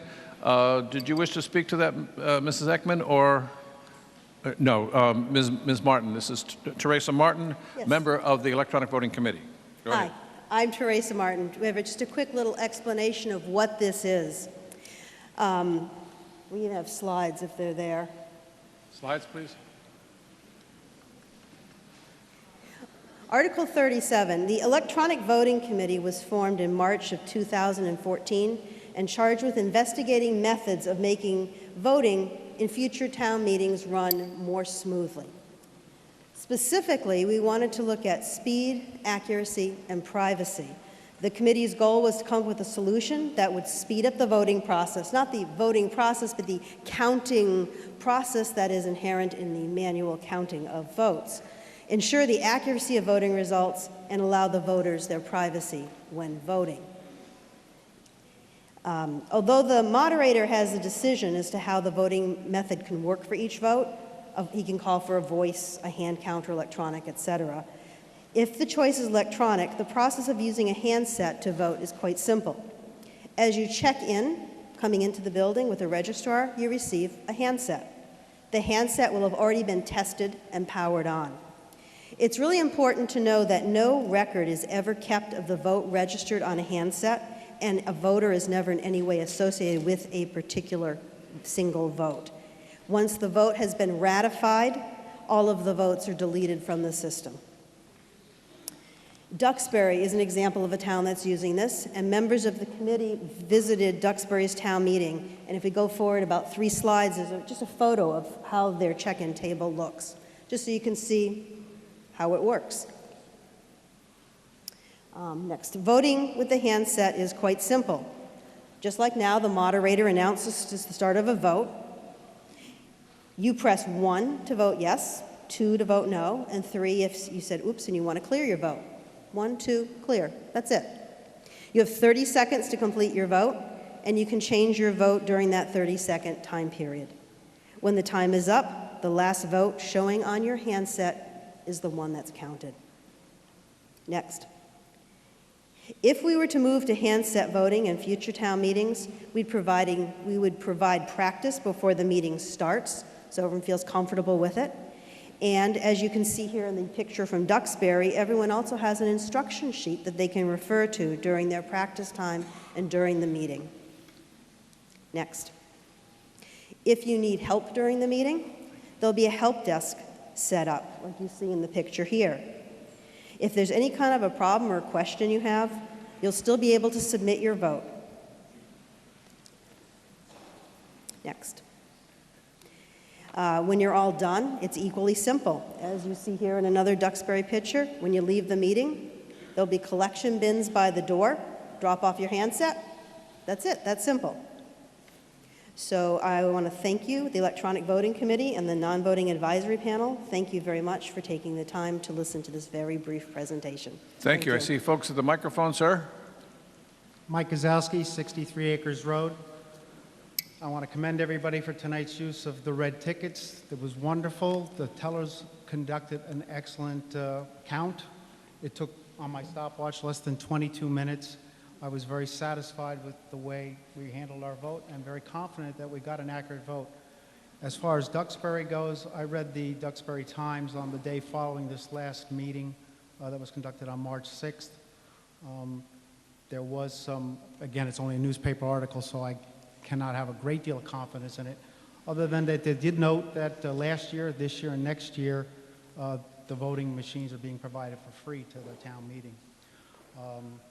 Just a note, and again, there was also a note in the paper that there was some inaccuracy found when they did a test run between the handheld sets and the tickets. Thank you very much. Thank you, sir. Any comments, Ms. Martin? Ms. Martin? I've been running my timer throughout this. I've just been curious how we've been doing today, and we've spent about 90 minutes on the counting process in tonight's meeting, just as a overall, just to kind of put it in perspective for you. Thank you. Neil Allen, Southeast Am Street. Yes, sir. I like this method. The way they do things in the big city across the water is the way they can do them. And if this is a great method, I think it should be a county expense. That way, the county would purchase it and every town would have use of it, because we're going to use them one day a year. So I urge you to vote no. Thank you. Thank you. Ms. Martin? No, anyone else? Yeah. Any other comments from here? Anybody else at the microphones? Seeing no one at the microphones, I will call the vote on this, and this is a simple voice vote. Those in favor say aye. Aye. Those opposed say no. No. I'll call it as the ayes have it, and the article is adopted. And Article 38, Mr. Nickerson, or is it Selectman Amy Ekman first to speak to this article? I move to authorize the Board of Selectmen to set aside a parcel of land for community farm plots as printed in the warrant. Okay, is there a second? There's a second. Mr. Nickerson. Turnips. Turnips. Thank you very much, sir. Next. Turnips. Would you like me to speak? You are permitted to speak for 3 minutes. Okay. The reason, thanks. The reason why I am working on this is because obviously I too want to save the rural character of the town, and this is one way to do it. I don't think there's a better way of saving it than using the area for farming. And we're one of the few towns on Cape Cod that doesn't have community gardens. I was hoping to present this to the town with no expense to the town, where people could come in and grow their own vegetables, and with an emphasis on asparagus and turnips if they would, but they don't have to. I would clear the land and make it available to them. And that was my idea. I think it's preferable to development of that property, because with development you've got extra traffic on Brackett Road and pollution everywhere, aesthetic pollution in 10, 20 years. I think that land is more appropriately used for farming. And what I'm trying to do is to convince the selectmen that I think most of the residents of East Ham feel the same way by kind of a vote, even though I know it won't count. Yes, sir. This is not something in perpetuity. You're saying you're asking that it be established, but it's not in perpetuity. So if the selectmen changed their minds, it would change. That's correct. Okay. And further, because of the nature of this, town meeting can actually not tell selectmen what they actually have to do, but you can pass a resolution, and that will give the answer you're looking for, which is the attitude of the majority of the people. There being no one else, oh yes, Mrs. Ekman? Yes, I'd just like to say I wholeheartedly support this. I think he's laid it out in a way It puts the gardens out on Route 6, so people will see them when they drive by, Mike, do but you the access to it Give a slide. is from Holmes Road. So they come in the back way through a dirt road and access the gardens from there. So there wouldn't be a curb cut on Route 6, but there would be some nice gardens for people to see driving down the highway. And there won't be any asphalt, there won't be any concrete, there won't be any parking lots you'll have to look at going by. It would actually be attractive. Thank you, sir. Not unlike Arnold's when the flowers were blown. I couldn't hear that, but thank you. Next, Mr. Moderator. Next speaker, please. Mr. McDonald. Yeah, I'm all in favor of community gardens, but this group just passed the zoning overlay district for that whole area, and my concern is putting a road and committing, I guess it's an acre, maybe two, to agricultural use before the planning board has a chance to formulate further plans for that overall area. I just think it's a little too soon to approve Nikki Nickerson's proposal. I'll remind the selectmen this will be a resolution. It is an opinion as opposed to a requirement. So the Board of Selectmen would remain in control. Am I correct on that, Town Council? I am. Let me go to... Eileen Morgan, Campground Road. Would any testing of the soil be necessary? And what about water availability? And if so, who pays for that? Mr. Nickerson can respond, please. And Mr. Nickerson, you can stay at the microphone in case there's other questions for you. Yes, sir. We haven't done any feasibility studies, but if you were here back in 1960, you would have seen that entire area with nothing but row upon row of green heads of the turnips, and with the size of those being the size of bowling balls, I think that speaks for itself. Thank you, sir.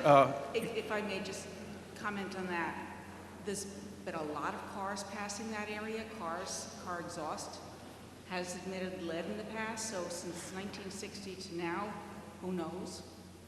Thank you for your comments. Ms. Ford? Patricia Ford, 10 Gull Lane. Thank you. I wanted to speak briefly in support of this article.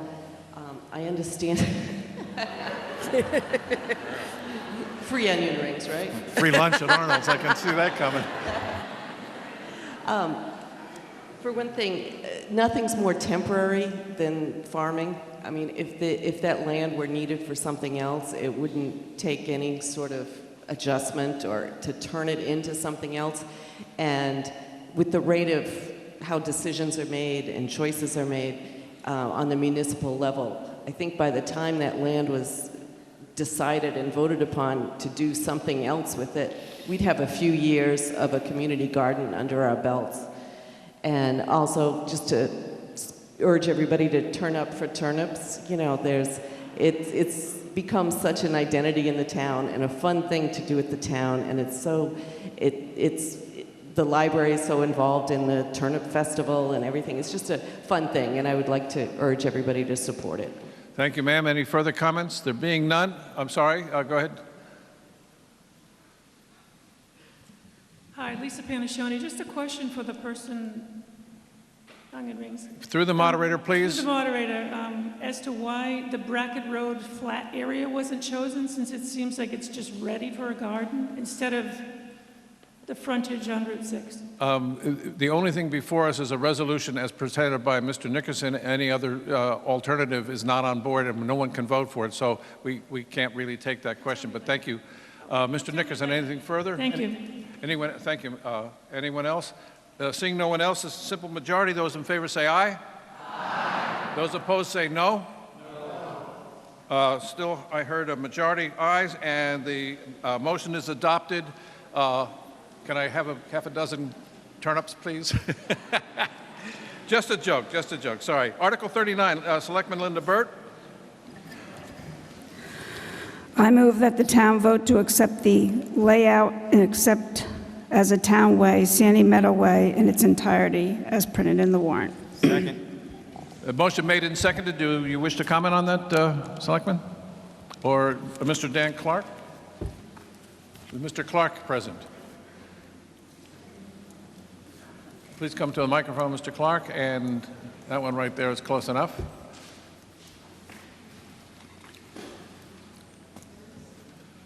Excuse me, Dan Clark, 19 Sandy Meadow Way. Mr. Moderator, I just wanted to say on behalf of my neighbors in Eastham, we appreciate the consideration of the selectmen and the help of the DPW in getting our petition submitted, and we ask for your careful consideration and approval. Thank you. Okay, thank you. Any further comments from anyone? Seeing no one, this is a simple majority. The taking of the road called Sandy Meadow Way, which is off of North Sunken Meadow Road. And let me ask one quick question. Madam Administrator, is the first part of that road already a town road? Yes. Up to Unit 1? Yes, it is, but we want to lay it out and make it part of this. That's why the entire road length is shown in the article. All right, thank you. There being no further questions or comments, this is a simple majority. Those in favor say aye. Aye. Those opposed say no. Ayes have it, and the article is adopted. Article 40, Selectman Burt. I move that the town vote to accept the published reports as printed in the warrant. Second. Is there a second? Second. There is a second, and at the moment, no one. One last thing before I call for this vote. Would you please remember that on May 20th, we have a town-wide vote on selectmen, on town clerks, on moderators, and school personnel as well. So please be sure and vote. This is a simple majority. Those in favor say aye. Aye. Those opposed say no. One last thing. Selectman Burt, the motion to dissolve. I move to dissolve this town meeting 2014. Second. 1 second, please. I'm sorry. Come to a microphone if you have a question. Article 31. Sorry? Article 31, you didn't give them the count. Do I have a vote? Article 31. Can somebody come to the microphone because I can't hear you? Yes, we didn't get a vote on, we didn't get the count on it. Article 31. Article 31, have you given me a vote on that? We voted, but they want. Yeah, I have Article 31. The vote count was yes, 307, no, 36. It took 228 to pass. The article passes, and the motion, Article 31, is adopted. Sorry, I didn't read that. What did he say? Yes? Go ahead, Selectman Burt. I move to dissolve this town meeting. Is there a second? Yeah. All those in favor of dissolving the meeting? Aye. Those opposed say no. Motion passes. The meeting is dissolved. Thank you so much for coming and staying this long.